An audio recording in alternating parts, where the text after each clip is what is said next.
tompoko vavy amin'izao maraina izao tanatin'ity fandarana miara-manonja ity. Andro vitsivitsy no tsy nisy ny fandarana noho ny antony izay hoazavaina eo rehefa aveo fa eto am-piandohana dia miarahaba nyreto namako solombavam-bahoaka miaraka anao izao fandarana izao amintsika atao kaviako ato ny honorable Alain Ratsimbazafa miarahaba anao Andriamatoa solombavam-bahoaka. Ya miarahaba anao honorable Fidèle Razarapiera. Atao amin'ny ankavanako ny honorable Anitra Razafy Manantsoa izay efa mahazatra anareo koa ny manaraka azy atao anatin'ny fandarana miara-manonja miarahaba honorable. Dia faly miarahaba antsika eto amin'ny studio faly miarahaba ihany koa antsika rehetra manaraka ny fandarana miara-manonja. Arak'izany dia misy ny ataontsika hoe fandaminana mahatonga izao endrika hitanareo izao hoe tsy mitovy amin'ny fahitanareo azy hatramin'izay ny fandarantsika. Tsika moa zany sady miezaka manatsara no misy ihany koa fepetra izay niraisina noho ny resaka amehana ara-pahasalamana. Satria dia rahantsika malala ny zava-misy fa miakatra izay tsy izy ny tahany ataontsika hoe fahavoazana eo amin'ity valanaretina Covid-19 ity zao ary tena mampikaikaika mihitsy ny ataontsika hoe fitombon'ireo marary tratran'izany valanaretina izany. Noho izay indrindra dia nametraka fepetritsika zany aloha dia nametraka karazana arofanina tsotra indrindra dia ny fanamboarana studio anankiray vaovao ahafahana manao ny fandarana ahafahana mifehy ihany koa an'izay amehana ara-pahasalamana izay anankiray. Fa tetsekilany dia isan'ny nanao antso itsika teto amin'ny miara-manonja zany avy amin'ny alalan'ny tambajoa-tserasera moa nanaovana an'izay hoe ny tokony mba hisian'ny trêve politique ao anatin'ny ataontsika hoe ifantohana tao anatin'ny ity resaka valanaretina ity satria dia nandavo ny andrarezina mihitsy satria ny filoham-pirenena teo aloha ny Amiral Didier Ratsiraka mihitsy no ataontsika hoe nampiteraka aya marina no nitondra an'izay fahafatesana izay nisy ireo olona maro izay mampiaya tsika tsy miteny hoe zay no nahafaty azy fa aya daholo no mipetraka satria taoarinan'ny fandevenana dia nisy manam-boninahitra fantatsika hoe nodomandry koa noho izany dia nametraka an'izay tsika hoe sao dia tokony mba ahafahana miatrika tanteraka nyity resaka valanaretina ity saingy antso anefitra moa zany nataontsika tao anatin'izay fa mba niandry zany zahay hoe hisy réaction avy any amin'ny fitondram-panjakana zany hoe andao ary fa hifanarahantsika mpanao politika hoe andaotsika ametraka an'izay draft zay dikany tsy vonina amin'izany zany ao anivon'ny fitondram-panjakana dia tsika andao ary toizana ny lalao fa tsy misy maratsy an'izay koa nefa izahay no mba nametraka sosikevitra ihany anay napetraka tamin'iny fa rehefa ozy moa zany ny ao anivon'ny fitondrana hoe andao foa ny resaka politika eto tsika fa itendray nareo rehefa aveo hoe tsy andro ny fanomezantsiny zao zay no natonga nay nametraka an'izay ka azagaga raha isy ny fanomezantsiny aty amin'ny lafiny ara-politika manko nisian'izay fanomezantsiny zay dia ho tonga amin'izay tsika satria ny antony ny fitavozavozana eo fandraisana andraikitra avy amin'ny mpitondra fanjakana no miteraka an'izany ataontsika hoe firongatry ny valanaretina zany eto Madagasikara. Tsy gaga tsika raha malaina ny mpitsabo andray an'izany asan'izany hiatrika an'ilay marary satria tsy ampy ny fampitaovana azy ireo amin'ny resaka epi zany dia mazava ho azy izy kosa tsy hanao viveriny aina eo fa mba samy matahotra no faty daholo no rehetrarehetra ala zavatra hita fa ao anatin'ny andro vitsivitsy dia mandripaka ary tena hoe mamono ao anatin'ny fotoana foya ity valanaretina ity resahana moa izy ty hoe variant avy atsy Afrika Atsimo avy atsy Inde sady tsy fantatritsony raha le Afrika Atsimo aloha volamena ny nasaina napodiana variant tonga dia zavatra zay no ataontsika hoe mahagaga ao anatin'le izy hoe iza marina ny afaka manamarina fa tena hoe variant avy any Afrika Atsimo marina io ary amin'ny alalan'inona no nidirany teto zany ange tsy voavaly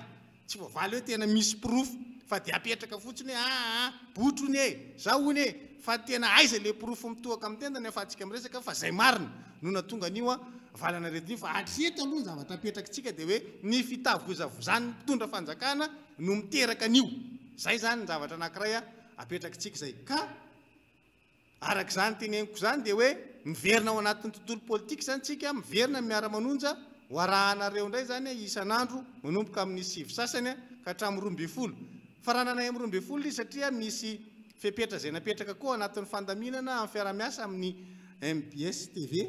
dia izay zavatra zay no tsy maintsy arahantsika zany ao anatin'izy sao dia misy teny indray rehefa aveo hoe ka fohy loatra le izy zay mbola makafy dia efa tapitra zay ny fanarahana aloha dia ajainy zay hoe tapitra amin'ny 12 ny fandaharantsika. Inona ny zavatra tokony jerentsika zany amin'izao fotoana izao hoe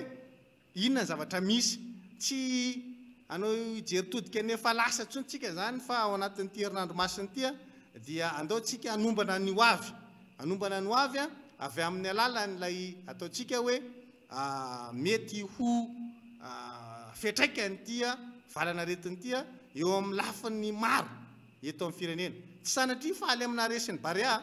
fa isan'ny zavatra anankiray nametraka fanontaniana sy barangeza be tao anatin'ny sain'ny mpanara-baovao mihitsy zany hoe raha naresy zany zao le barea dia ahoana hoanaovana oeraoera indray ve amorim-bahoaka rehefa tonga zany satria le fitondram-panjakana ohatrany tsy conscient mihitsy amin'ilay ataotsika hoe fivorovoriana etsy aroa izy mametraka fa tsy azo ataony mivory mihoatra ny 200 fa rehefa mety aminy dia azo ataony mivory mihoatra ny 200 zay zavatra zay zany le ametrahantsika an'le barangy ka sao dia sanatria ny vava ho alay-panahy indray hiverina any amin'le hoe io tsika fanao confinement le confinement manaiky tsika fa tena hoe isan'ny zavatra anankiray ahafahana misoroka ny mety ho firongatry ny valana retina saingy zao ny fiatraika ny tompoko dia mavesatra lavitra noho ny resaka valana retina satria atreto raha jerentsika ny fitotonga ny lafiny ara-toekarena dia tena hoe tsy tafavoakytsika raha ohatra ka anao karazana kajy ambony latabatra fotsiny kajy ambony latabatra ho za tsy miteny hoe tena anao kajy ara-taremarika mazavitsika amin'ny lafiny ara-toekarena fa kajy ambony latabatra raha isy ny fisonitry ny tahany fiarikarena to Madagasikara raha ho isy dia miabo ray isan-jato raha ho tafavoaka zany amin'izao zava-misy zao satria aza donona fa efa hiditra amin'ny 3 volana manaraka indray tsika satria efa tapitra zay ny 3 volana voalohany zany ny janoary febroary mars miditra volana avrily tsika zao zany hoe zany lay 3 volana voalohany le premier trimestre zany efa lasa fa ny zava-misy raha ohatra ka ny taremarika eo anivon'ny ministera ny toekarena no raisina dia mbola resiny ny taremarika tary amin'ny 24 tsika zany hoe zany raha nanao tombana ny ministera fa anao miabo 4 faingo 5 isan-jato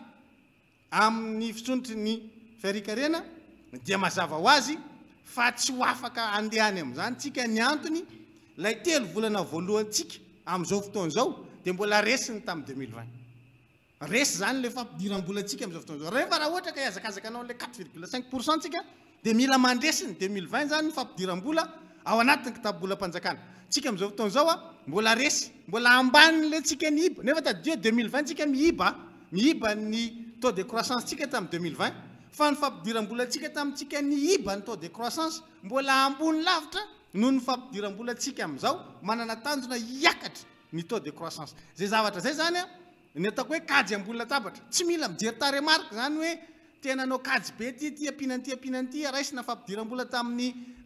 fanondrana entana amin'ny renan-kibon-tany izy zao fa kajy fotsiny tsika hoe ity bolongam-bola miditra tao anatin'ny 3 volana voalohany dia jerena ny bolongam-bola miditra tamin'ny 24 zay miiba ny tahany fiarikarena latsaka ambanin'izay ny aty amin'ny mieritreritra ampiakatra miabo ny tahany fiarikarena no zany tsy ho tafavoaka tsika amin'ity 2021 ty andehanentsika le 4,5 aza manofy anao monsieur le ministre fa sa manao fanamby aminao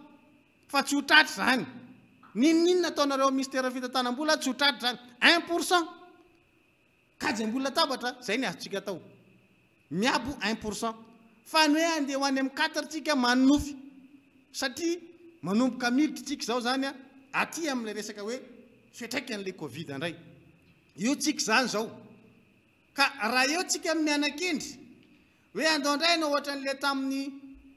24 efatra ny ka hita dia nisy ny ka contacta ka tsy haiko tsony ka rehetrarehetra ny dere dia nandeha ho ny le vazaha dia io tsika fa nanao confinement total amin'le taitra n'olona tsy mba taitra dia taitra rehetra dia mamaky takotra dia mbola mierina niny pratika indray amin'ny oeraoera dia miteny aminareo fa mitotongana farak'izay tsy izy io fiarikarena eto Madagasikara io mahalasa saina ny tenin'ny fivim-pamaha tadidio tsara fa ny fivim-pamaha dia aty amin'ny sehatra tsy miankina secteur privé zany ny sehatra tsy miankina rehefa miresaka tsisy diran'ny politika zay fa ny azy dia sehampiarina inona zavatra resahan'ny fivim-pamaha ny resahan'ny fivim-pamaha dia hoe tamin'ny financement covid dia nisy 50 millions de dollars izay tokony hamatsiana ny orinasa salatsalany madinika salatsalany ny PME zany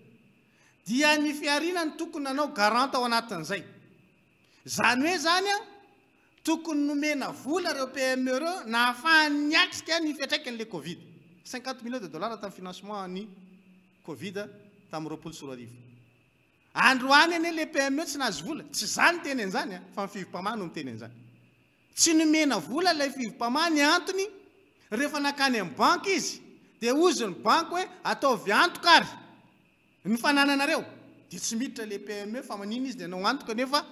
fa matsimbola ny covid le izy fa tsy miditra amin'izany izy noho izany zany io vola tokony ho an'ny mpandraraha madinika salatsalana io manjavo nakay zany le izy anaovy mangarahara aloha zay mangataka aminareo fitondram-panjakana hoe nakay izy vola io inona nanaovana azy ao anatin'izay zavatra zay eto zany tsika dia mametraka hoe raha ohatra ka nitanterahanareo ange le zavatra nampiarahana tamin'le fepetra zay ny raisiny tsy mitotongana ohatran'izao le ferika reny fa mampiazakazaka fitondram-panjakana dia hoe raha misy mpandrarahany amin'ny sehatra tsy miankina tadisongadina dia andao tadiavina zay anakatonana ny orinasa andao tadiavina zay atonga anazy tsy hisokatra tsy hiasa satria mety anelingely ty amin'ny lafiny ara-politika ny fahatahoranareo ny politika sao dia anao politika le mpandraraha satria izay nareo tsinona ka renge magrave an'io ary io anatra otsika voaka malagasy ny mpandraraha lasa manao politika dia matahotra le mpandraraha hoe satria izy nandraraha nahita fahombiazana teo fandrarahana zay nataony dia miditra any amin'ny sehatra politika izy rehefa avy eo dia izy mifehy fandrarahana rehetrarehetra dia matahotra mpandraraha mitovy aminazy izy raha ohatra ka misongadina na mandroso fandrarahany sao dia anao politika koa dia hifaninana aminy dia zay ny problema ny androany fa tsy hoe ahoana ny ampandroso ny fiarikarena tsy misy toekarena anatin'ny firenena anankiray mandeha raha tsy mandeha sehatra tsy miankina mazava zany ange fa nyty mpitondra amin'izao fotoan'izao ty fitondram-panjakana amin'izao fotoan'izao ty ny sehatra tsy miankina mihitsy ny fahavalony voalohany atahorana io atahorana ohatra ny atahorany amin'ny mpanao politika ihany ny mpandraraha any amin'ny sehatra tsy miankina ny antony sao dia sanatria manam-bola dia afaka manangana toko politika afaka mamatsy atoko politika dia matahotra n'le toerana izy zay nge le problème eto amintsika dia io zavatra teneniko anareo hoe financement tany amin'ny covid ary tsy tody le izy satria manina eo foana le aya ny tena azo moa zany 800 millions de dollars ny vola azontsika amin'ny 800 millions de dollars nge 446 millions de dollars no vitatsika ny nampiasa anazy fa amin'ny 446 millions de dollars io 286 millions de dollars ny vitatsika ny nanaovana tatitra fa ny ambo mbola tsisy tatitra mazava treto zay mbola apetrakatsika foana mifantaniny aiza ny tatitra mazava mikasika an'izany ry ministera ny fitantanam-bola aiza io avoe rahantsika miresaka fa tsy ho avy ndray tya dia anao confinement ndray fa tsisy vola dia iny azahoana vola reo ka nahazo an'le 312 millions fa tsy samy iorakoraka satria hainareo tsara hoe tsisy dika le 312 millions 69 millions de dollars azonareo dekesena dans l'immédiat zay ny tenin'ny FMI tahirim-bola iraisam-pirenena manaova oeraoera am'le 69 millions de dollars alefaso e ohatra ny nangingina nareo koa moa resiko le barea dia sosony tapondrano Comore re ty ny lasa kinampindraminareo vola le comorianina koa izy izy ny tsy afaka ny mpampindram-bola ndray ty ny tsy lasa ny nampindram-bola lasa manao kanina fa tsy masamy oeraoera mihitsy nareo satria fantatrareo tsara hoe le 312 millions de dollars fake omen'ny FMI dia ao anatin'ny telo taona io mizara telo io zany 100 millions de dollars isa taona eo io zany mazava-be zany kady zany amin'le 100 millions de dollars 60 millions de dollars eo azonareo tonga dia débloquena dans l'immédiat fa tsisy dikany zany karaha maray volan'ny mpiasam-panjakana angeo babay lany vitanareo le izy hoe tsisy dikany mihitsy dia tsy samy oeraoera mihitsy hoe nahazo vola aiza ndray delina kely fa nahazo vola ty aty ndao iresaka économie zany ke tsy mitsatsaka mihitsy reo zay reo misy telo manada mahazaka anareo tsara resaka toekarena ato amin'ny tim ndao nao tsika resaka toekarena tsisy mifezaka anareo amin'izany mihitsy hoeto ny taremarika zay hoentinareo dia hoentinay ny anay hoe mba home hoe ianareo mpanabarabara ny conférence de bailleur io mba home hoe ny investissement financement externe ny investissement tamin'ity 2021 ty tompoko mba havoay ny taremarika misy 4 milliards enotsika azy ny LFI zay zao anatin'ny commission finance daholo zay telo menada hitanareo eto ny LFI dia ny prévision ny LFI amin'ny trosa ho ataotsika 2,7 milliards de dollars zay ny prévision ny olona nge conférence de bailleur nge resaka investissement fotsiny 6,4 iny fa prévision tsika tamin'ny LFI tamin'ity 2,7 ay zany avy amin'ny alalan'inona ny azahoantsika azy nareo nge mampime ny eritreretrareo la machine fa mivatanareo sarety tsy afaka mihitsy zay ny prévision zay androany tsika ny financement externe ao mba havoay ny tatitra hoe ohatrinona ny décaissement nataotsika tamin'ity telo volana voalohany ity mba havoay hoe nareo anivo ministère fitantanam-bola mangatraka zay mba havoay ianareo miteny mana fotsifotsiny eny olona hoe tsisy na de $100 adiniko monsieur le président fa ny gouverneur amin'ny banque centrale anao amin'izao fotoan'izao io animateur ny conférence de bailleur tompoka azafady indrindra azonao antanina hoe nanahoana ny tany tamin'izao fotoan'izao izy nitendrenao nataony gouverneur ny banque foibe Madagasikara io ny animateur tany nary rabaritsona raha tsy diso nianaran'le izy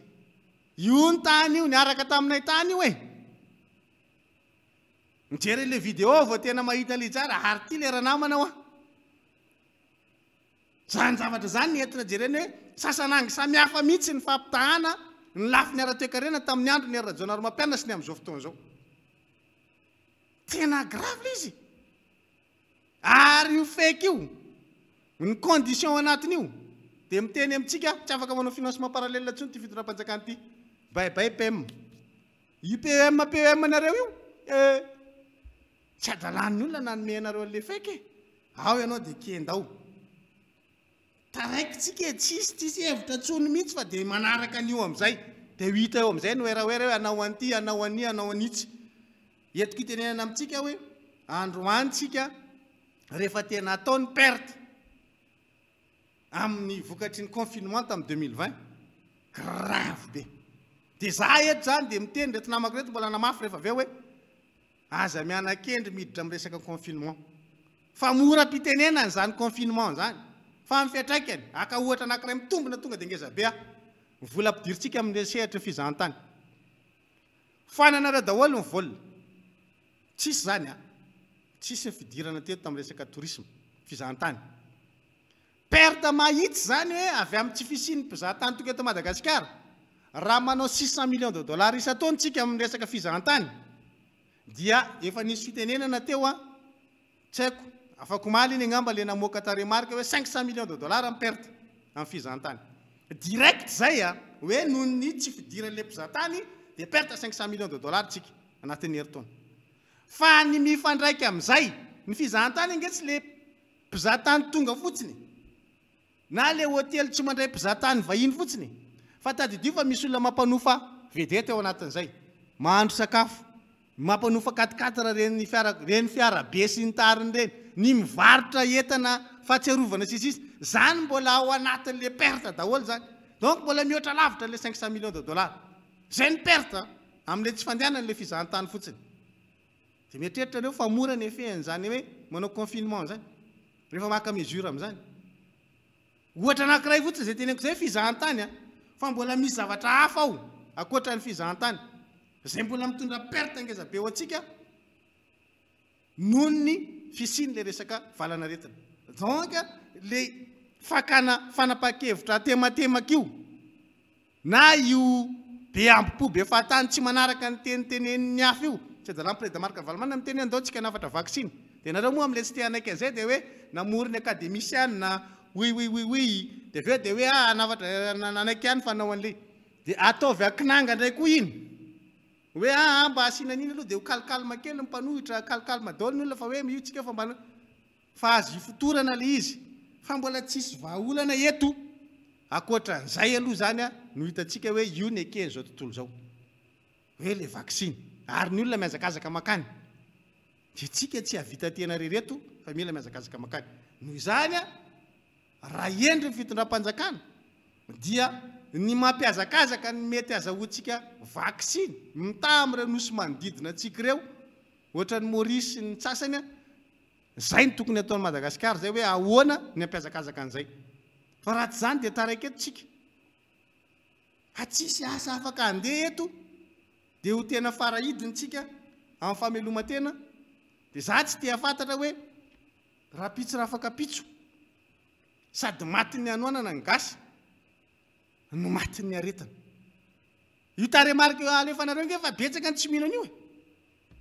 fa eto moa izy menadara eto mbola namafy an'izay teneniko zay hoe tsy haiko na mino zareo na tsy mino izany indray aloha nareo menada hoe marina ve io taremarika omeny fitondram-panjakana io hoe zao ny maty zao ny marary dia zao ny sitrana fa za aloha kely finoana amin'izany raha fafenon'ny hôpitaly sy ny fitsoampitsabo hoe tena efa malaina izy itsabo ny antony matahotra izy so mirongatra zay tsy izy le izy nareo menadara indray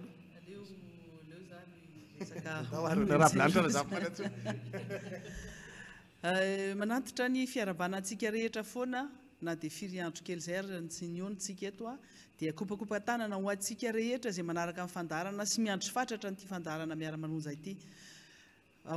kopakopa tanana manokana ho anareo ho any Karaiba any mahafantatra an'izay ianareo fa ho an'ny rehetra ihany koa ny teniko voalohany aloha eto dia mamerina ny fiaraha-miory amin'ireo rehetra zay fianakavian'ny ireo nanana ny lavo tamin'ny aretina Covid-19 ity sika rehetra ary mampahery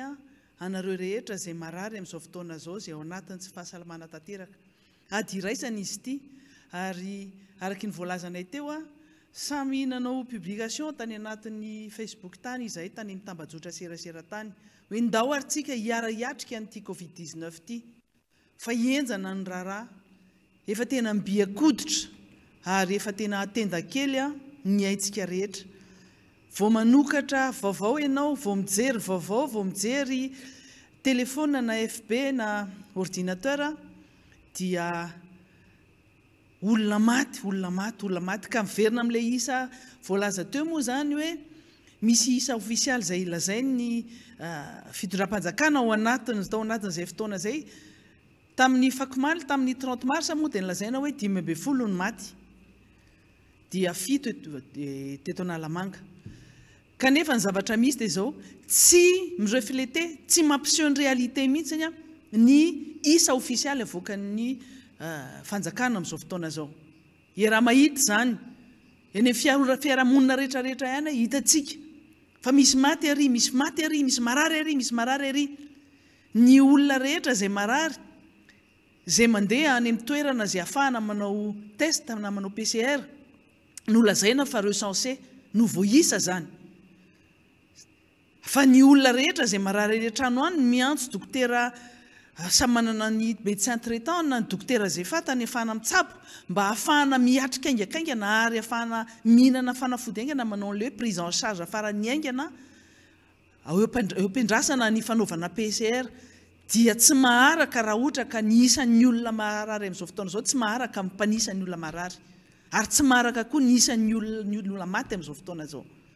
ka ny zavatra tenenina zany eto hoe mampiaia foana hoe ianona matin'ny Covid ianona matin'ny Covid ankana tena matin'ny Covid tokoa le olona fa tsy nanao test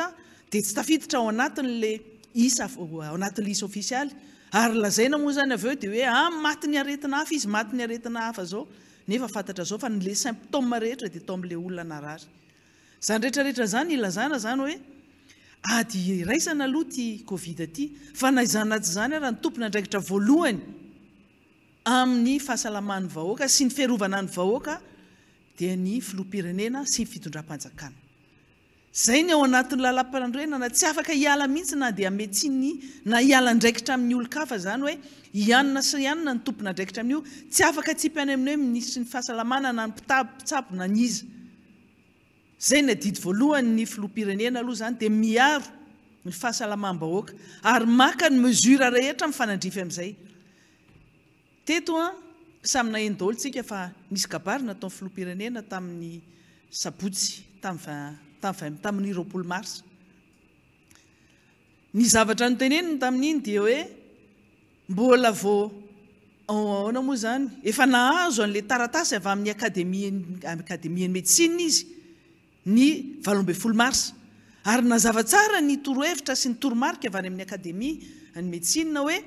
tokony hiditra amin'izay tsika amin'izany resaka vaccination zany resaka vaccine zany fa le filoham-pirenena nahazo an'izay taratasy sy toromarika avy amin'ny akademia de médecine zay mbola zavatra hafa indray no ny teneniny ary zay ny tena mahavariana mihitsy moa zany hoe le fandraisana ndraikitra isan'andro dia tara foana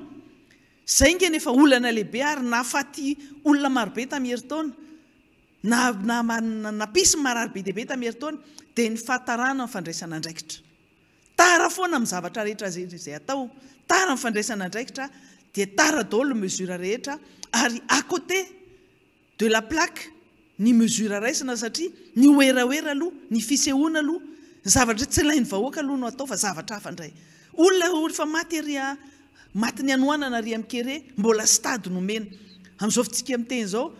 dia mbola tara ihany koa fandraisana ndraikitra satria efa samy miteny inge hoe efa mianan-keran-tany ny variant vaovavao an'ireo virus zay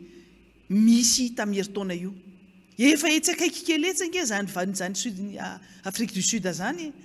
fa mbola mibananaka ihany ny aéroport eto moa zany tenena hoe nidy foana ny sistany nidy ny aéroport fa tsika samy nafantatra foana fa teto Antananarivo ara nisy avion tonga foana teo Ivato teny fotsiny no lazaina fa hoe midy io ny vol privé dia eo ny sakanana tsy misy tsony vol privé tao aorianan'ireny Gold Gate reny fa ny vol nisy foana na vol privé io na vol commercial io nafantatra an'izany tsika ny Air Madagascar tsy navela nandeha ny vol internationaux fa ny tany Nosy Be dia nandeha foana ary nitondra vahiny ireo ary nolazaina zany moa zany hoe tourisme maty tany Nosy Be sy ny sisa dia nangataka tany Nosy Be hoe tokony avela isokatra ihany ahafahan'ny touriste zay mbola mba afaka mandeha sy mbola mampiodina an'le économie kely zay mbola afaka nandeha économie touristique zany secteur touristique fa dia zao ny hitantsika hoe rehefa tara ny fandraisana ndraikitra dia vahoaka malagasy no miaritra ny tsy zakiny aintsony ka eo anatrehan'izany aza gagy ianareo mpitondra fanjakana raha ohatra ka misy filoham-pirenena teo aloha mandray ndraikitra satria matsiaro tena ho responsable izy ary rehefa tsy mahay mandray ny fanapa-kevitra ny fitondram-panjakana dia ny olo-kafa mandray ny fanapa-kevitra isaoranay ny filora valimanana zany satria izy nanana ny initiative nanoratra taratasy tany amin'ny Nations Unies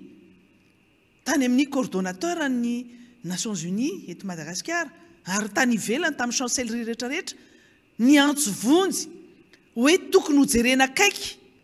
ny resaka vaksiny eto Madagasikara satria samy malalitsika fa raha tamin'ny herintaona no problema be io resaka vaksiny io satria mbola atao anatin'ny fanandramana mbola atao anatin'ny andrakandrana ary nandehabe ny resaka tamin'ny herintaona hoe misy an'izao zavatra zao ambadika io resaka vaksiny io fa efa nyroso be ny fikarohana efa maro be ny vaksiny azo isafidianana na dia mbola tsy 100% na dia mbola tsy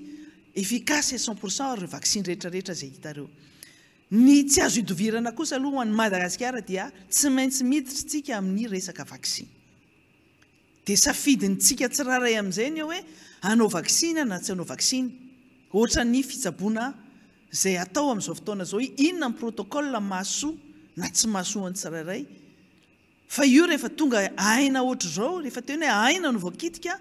dia tadiditsika tsara zay fa tsy te halala ninina koatran'izay tsika fa ny asitrana ny marary aloha ny tadiavina dia zay zavatra zay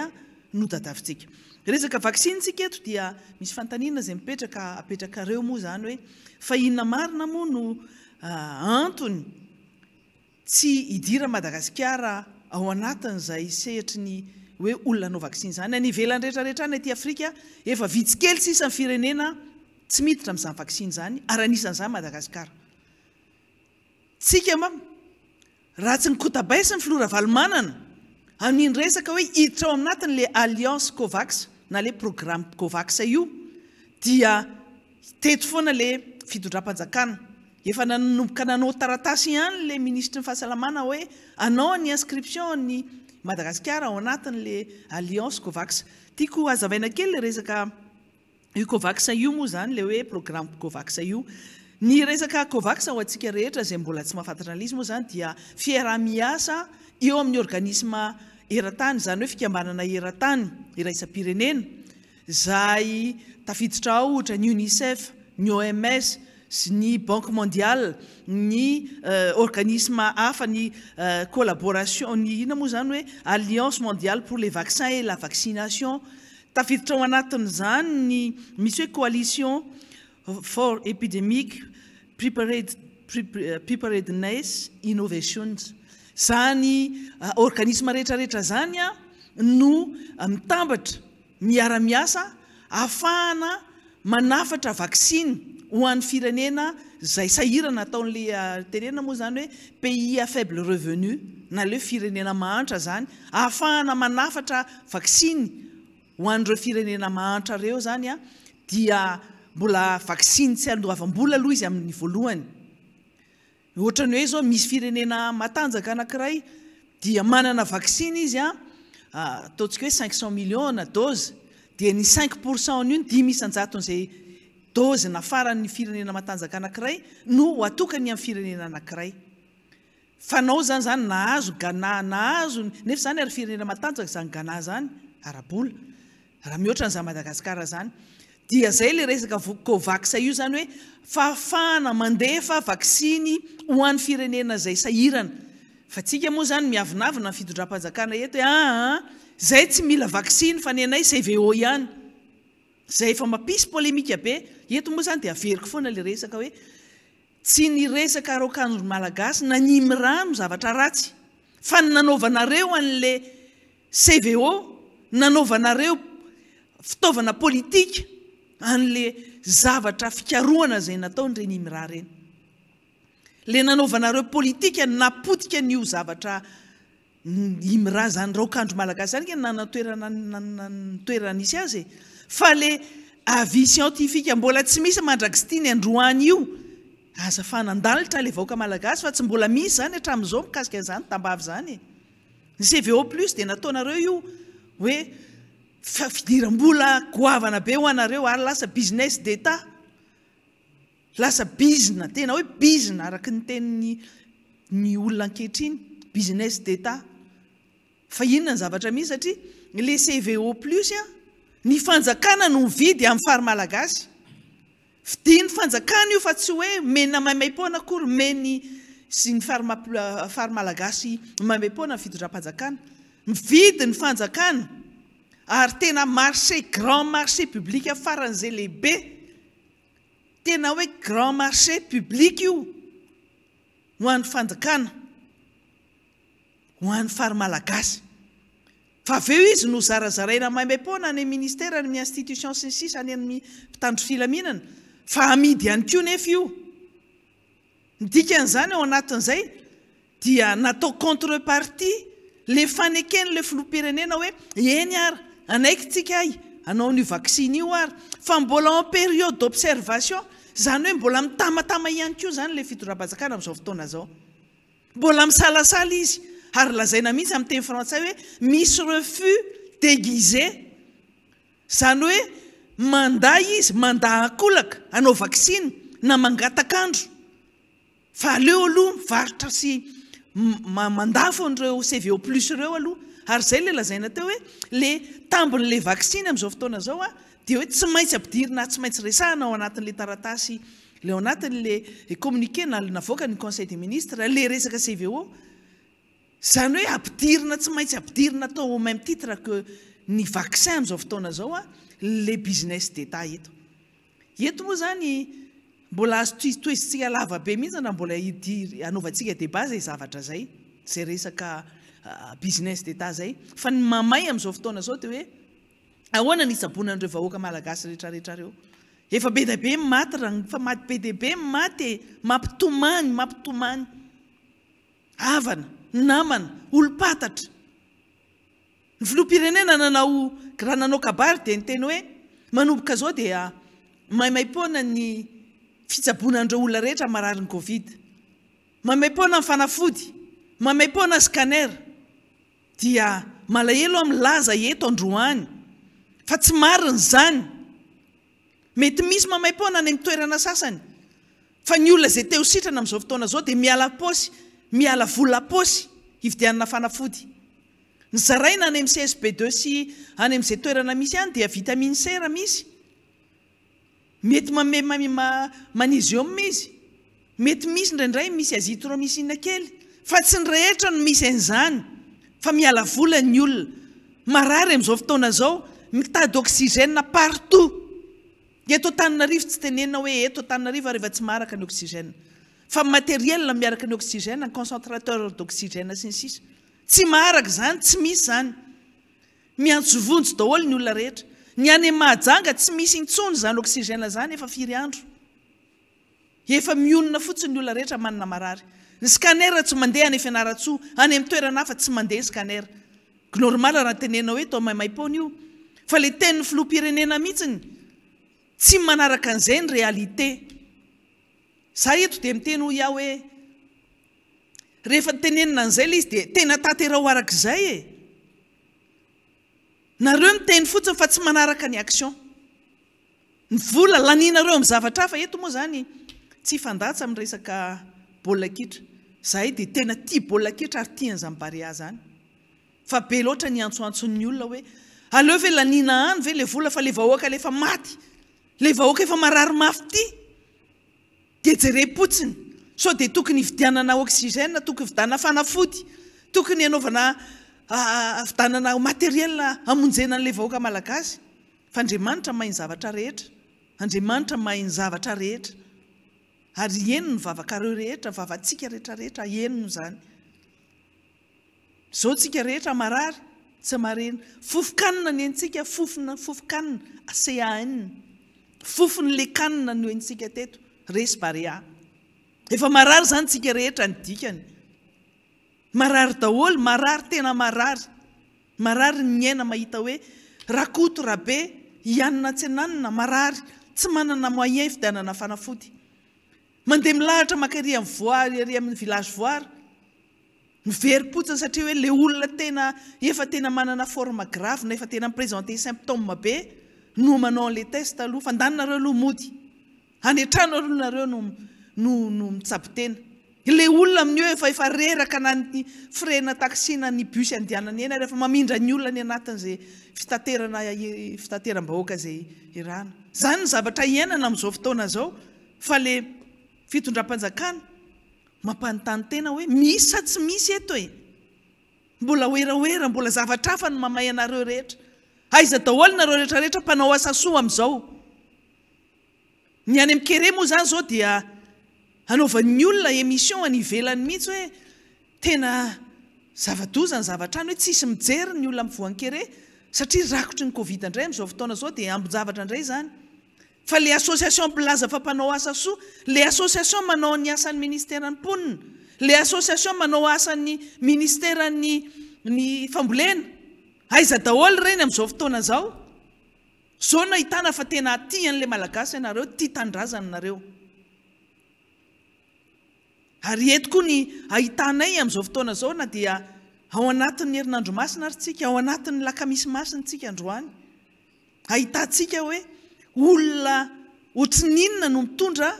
ary matsiaro an'ireo vahoaka malagasy ireo fa ny zavatra misy constat rezahana eto PDB ny maty PDB ny marary tsy recensé tsy tafiditra ao amin'io isa ofisialy avoakanareo io fa ny ao anatin'izay mbola raha manao projection tsika araka ny teny voalaza teo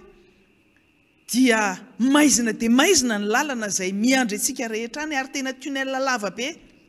fa tsy vitany oeraoera teria iavoloty hoe nanao signature ny banque mondiale sy ny fitondram-panjakana fa na 150 millions de dollars entina edina amin'ny Covid tsy vola azo zao dia zao io fa le vola tameritaona efa azontsika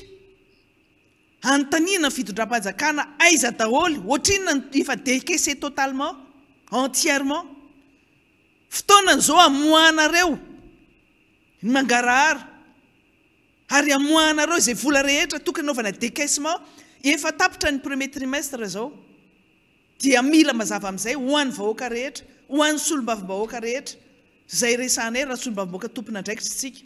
hitaka an'izany manomboka izao. Fa reo vola io natao hiatrehana ny Covid, hiatrehana ny ty aretina ty, zao ny fotoana ilana an'io amin'izao tsika miteny zao. Tsy vitany fotsiny hoe anao an'izao tsika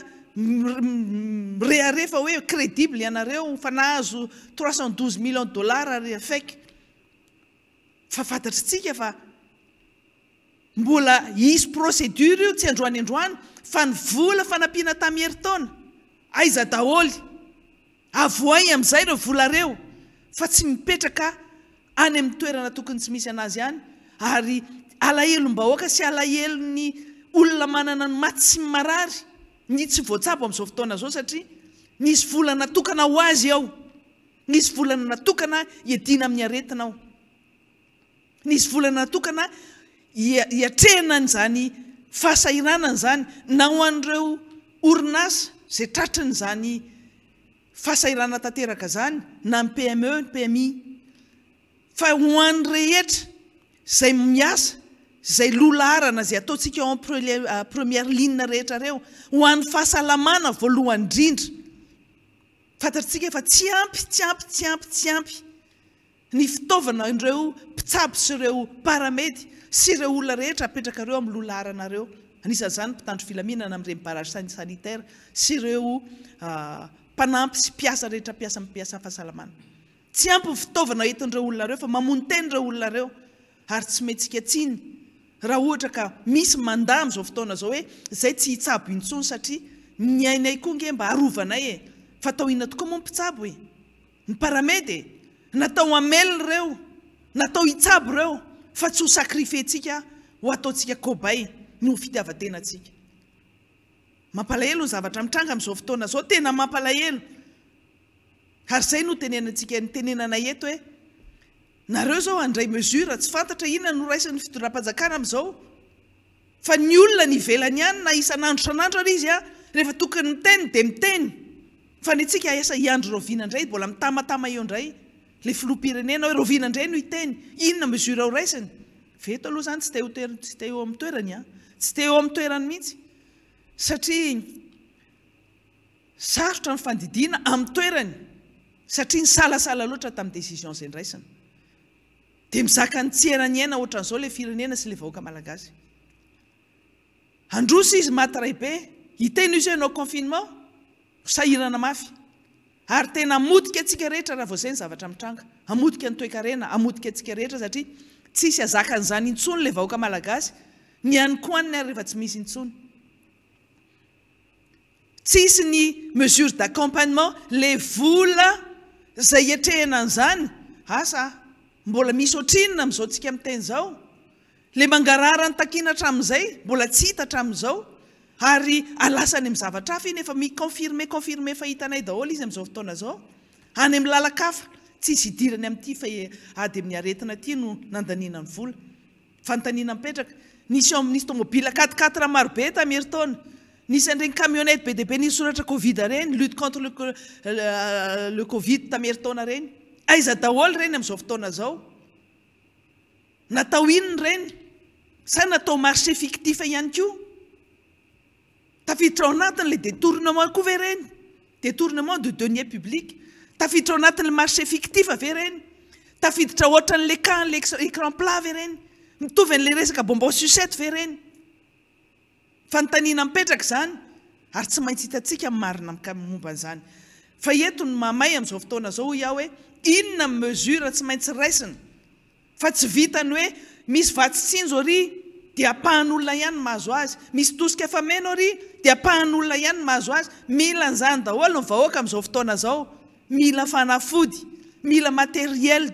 ny mpiasa amin'ny fahasalamana, mila fanampiana ny rehetra, sahirana daholo ny rehetra tsisy fanavahana. Efa tokony ambaravarantsika rehetrarehetra ngeny aretina amin'izao fotoana zao e. Ary mamay hoy ia dia hoe le mesure raisina zay androso ianareo sanatry mivava anao confinement dia mizaka ny vokany, tsy anao confinement izaka ny vokany ihany koa. Fa ny anay fantatra dia hoe tsy maintsy irosona ny vaksiny io fa hatramintsika amin'teny zao novanay antso avo amin'ny rehetra mihitsy zay afaka manampy an'izany Madagasikara zany resaka vaksiny zany raha hita isauve ny économie ny any ivelany ihany nge ny toe-karena no efa mitsinjo ny toe-karena mitsinjo lavitra zany ny olona salama sy ny olona voary sy vita fanefitra no afaka miatrika ny fiainana sy ampandroso ny firenena fa tsy olona marary sy olona maty akory fa ny antsika avela ho faty daholo ve avela ho faty kararana ve ny sanatriny vavatsy engany eny tsisy an'izany na dia tahian'Andriamanitra atsika eto tsy maintsy mailo amin'ny zavatra rehetrarehetra zay atao hisaorana ny rehetra amin'ny fanampiana sy fifanampiana amin'izao fotoana zao na amin'ny resaka fanafody zany na amin'ny inona zany matsiaro zay fa misy olona amin'izao fotoana zao fanometanana na dia samy ao anatin'ny fahasairana hoe ianona manana zitromycine ianona manana maniebesisy ianona manana fanafody vao hitantsika indray ny rokandro omaly hita tamin'ny omaly moa sa fakomaly ny hitako any anatin'ny anaty tambajotra serasera any le EDA zany rehetrarehetra zany a ho atsika rehetra hoe samy manavitra ny tenany amin'izao fotoana zao hoe miaro ny tenany a dia miaro ny hafa ny geste barrière moa zany dia fanetanantsika rehetra tsy maintsy ataontsika fa le fitondram-panjakana ao anatin'izay anjara ndraiky ny fahasalaman'ny vahoaka rehetra ary moyen fantatritsika fa misy vola ao natokana ho an'izany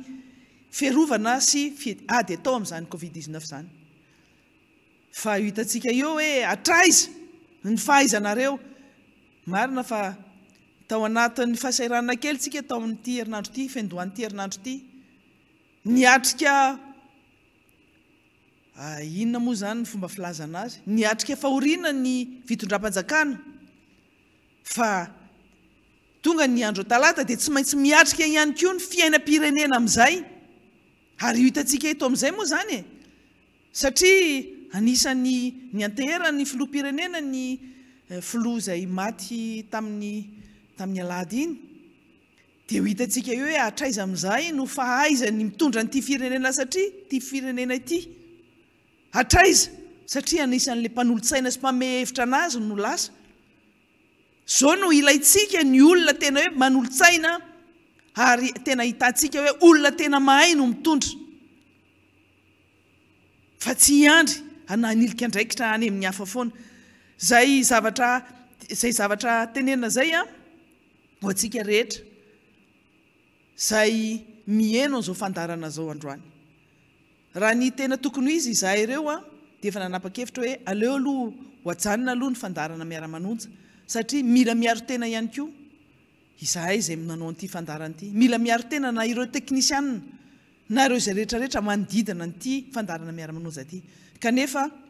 tsy afaka mangina fotsiny ary satria ny fitondram-panjakana tsy tena ao zany trève politika zany na ao anatin'izao herinandro masina zao tsy maka an'izany fepetra zany ohatrany tsisy fitondram-panjakana eto efa lakamisy tsika androany fa tsy hita hoe inona ny zavatra mesura tena raisa ilay fitondram-panjakana tsy misy fa mampivarahontsana ny zavatra miseho maheno fotsiny ianao vao hoe manokatra Facebook ianao manokatra hainao manjery ianao dia olona maty olona marary zany no hitantsika eto tsy mety mangina ary izahay moa zany misaotra anao rehetra izay mitondram-bavaka anay a sy mirarosoanay rehetra fa izay koa dia mivavaka ihany koa mba ho salama tsara satria raha ohatra ka olona marary no hitanareo eto na famindra-retana ihany koa tsy mahasoantsika rehetrarehetra zany namana elanaretsy mazafy moa efa eto ihany koa dia aleo aloha izy indray aloha nomentsika ny fitenenana dia misaotra anao honorable anitra razafy manatsoa ary eto ihany koa moa ny namana Fidèle Razarapera zay miaraka manatotosa izao fandarana miara-manonja izao manatitra ny arahaba ho antsika vahoaka malagasy manaraka ny fandarana miara-manonja na eto toerana na any ivelany iverina tokoa ny fandarana miara-manonja araka ny efa nambaran'ireo namana teo aloha ireo fa ny zavatra tiako marina ty am-piandohana dia rahantsika mahita tony tafika andrefa tanàna angamba amin'izao fotoana izao fa loza maro no mifandresy eto amin'ity nosy Madagasikara ity. Ao ny kere, ao ny covid, ao ny vidim-piainana miakatra, ao ny asa very a sy ny sisa tena menamena ny tableau hitantsika amin'izao fotoan'izao. Nametraka somary fanontaniana ny namana Fidèle Razarapera teo hoe ahoana ny fahitanareo menada reny isa izay mivoaka amin'ny ofisialy amin'ny fahitalavitra sy ny anao manjery reny ve mitombona. Dia mafisiko ny teny namana teo hoe mahalasa saina raha ny zavatra hita sy re ininivon'ny fiarahamonina amin'ity fahalasana ny olona maro ity. Vao maraina isa maraina ianao vao mijery an'io Facebook io dia ny rehetra angamba dia gaga fa ilo amapolo ny olona nodimandry. Velom-panontaniana ianao manoloana an'izany satria zavatra tsy fahita teto Madagasikara izany zavatra izany. Izay indrindra no amafisina eto ankehitriny satria maro ny havana, namana,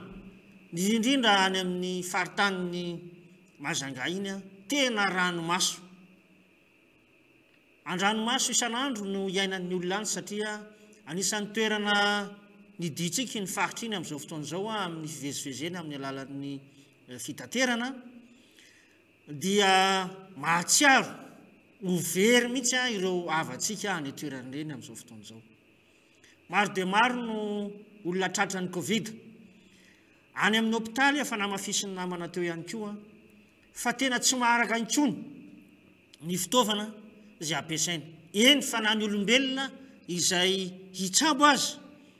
dia very fanambola velona manoloana ny tsy fahampiana fitaovana entina miasa.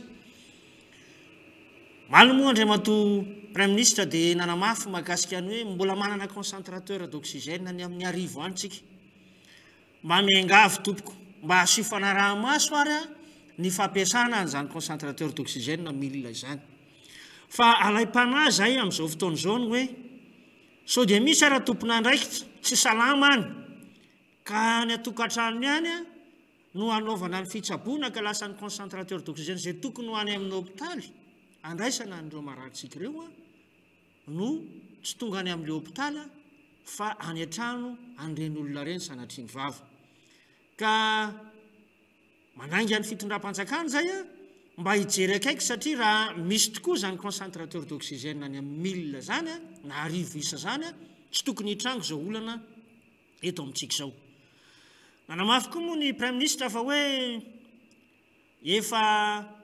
alohan'ny anaovana ny réquisition amina orinasa mamokatra n'ity oxygène ty dia mahiangaviana mba amokatra arak'izay azo atao an'izany oxygène izany. Raha ny vaovao renay aloha amin'izao fotoan'izao dia orinasa tokana sisa no any manao an'izay famokarana oxygène izay eto Madagasikara. Efa niala tsy namokatra intsony ny orinasa Soam sy ny sisa izay tsy fantatra moa ny antony mazava hoe inona ny antony, mety misy vola tsy voalova sa misy inona fa lasa mitokona tsy amokatra an'izany oxygène izany intsony amin'izao fotoan'izao. Engany mba hisy fandraisana andraikitra horaisin'ny fitondram-panjakana mba hanao réquisition an'ireny orinasa ireny satria dia mijaly tanteraka tsika amin'ny tsy fahampiana eo amin'ny lafiny oxygène. Anisan'ny olana ihany koa ny tsy fahampiana amin'ny lafiny toerana andraisana ny marary. Maro ny fitarainana voarainay sy olom-bavam-bahoaka amin'ny fiverenany ireny olona ireny eny atokantranony rehefa tsy voaraina anivon'ny hôpitaly. Asa fa mametraka fanontaniana ihany zay hoe tena misy tokoa ve ny fanaraha-maso ataon'ny ministeran'ny fahasalamana fa zava-misy iainan'ny vahoaka malagasy zany amin'izao fotoan'izao ny tsy fandraisan'ny hôpitaly ny marary intsony satria hoe feno ny hôpitaly rehetra manerana ny nosy. Atao aiza zany reo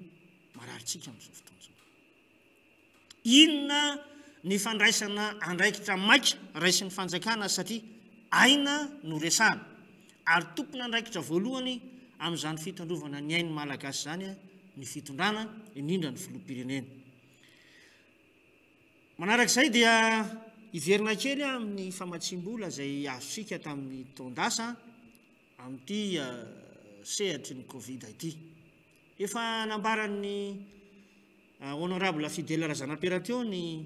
marobola hoe tafiakatra hatrany amin'ny 800 millions de dollars ny vola zay natokana hiatrehantsika ny covid eto Madagasikara mety misy ny apahany tsy mbola nivoaka fa raha nisy ny fampiasana araka ny tokony ho izany zany vola be zany dia ataoko fa tsy toy izao ny zavatra ny ainatsika na ny amin'ny lafiny ara-tsosialy na amin'ny lafiny fandraisana tanana an'ity aretina covid ity eto ihany koa tsy ela akory zay fa nanomboka tamin'ny 7 ambin'ny folon'ny volana marsa lasa teo dia nivory tsara-potoana ny teo anivon'ny anteny miararotota tafiditra tao anatin'ny lahadinika fa isy ny ratification na ny hoe fankatoavana ny famatsim-bola zay ataon'ny fitondram-panjakana malagasy amin'ny tetikasa antsoina hoe produire ny nahanaitra anay solombavambahoaka indrindra ny aty anivon'ny fanoherana tamin'io lahadinika anankiray io dia hoe efa famatsim-bola zay nomen'ny banque mondiale tamin'ny heritaona izy io fa nisy apahany tamin'izy io lasa natokana amatsiana ny sehatry ny hoe aretina valana aretina teto amintsika zany ny covid-19 zany hoe apaham-bola zay natokana hiarovana ny lemakatananarivo ny faritra atsimon-drano zay ahitana nampita-tafika sy andranona ohatra ary ambodratrimo zay arovana an'ireo faritra ireo amin'ny tondra-drano amin'ny andro fahavaratra zany io vola zay mandeha amin'ny tetikasa produire io no lasa navily lalana nanampiana ary anatin'ny fiatrehana ny aretina ny tiana tongavana dia izao efa famatsim-bola tsy toko tsoforoana no azon'ny Madagasikara ary hitatsika ny fitantanana n'izany famatsim-bola zany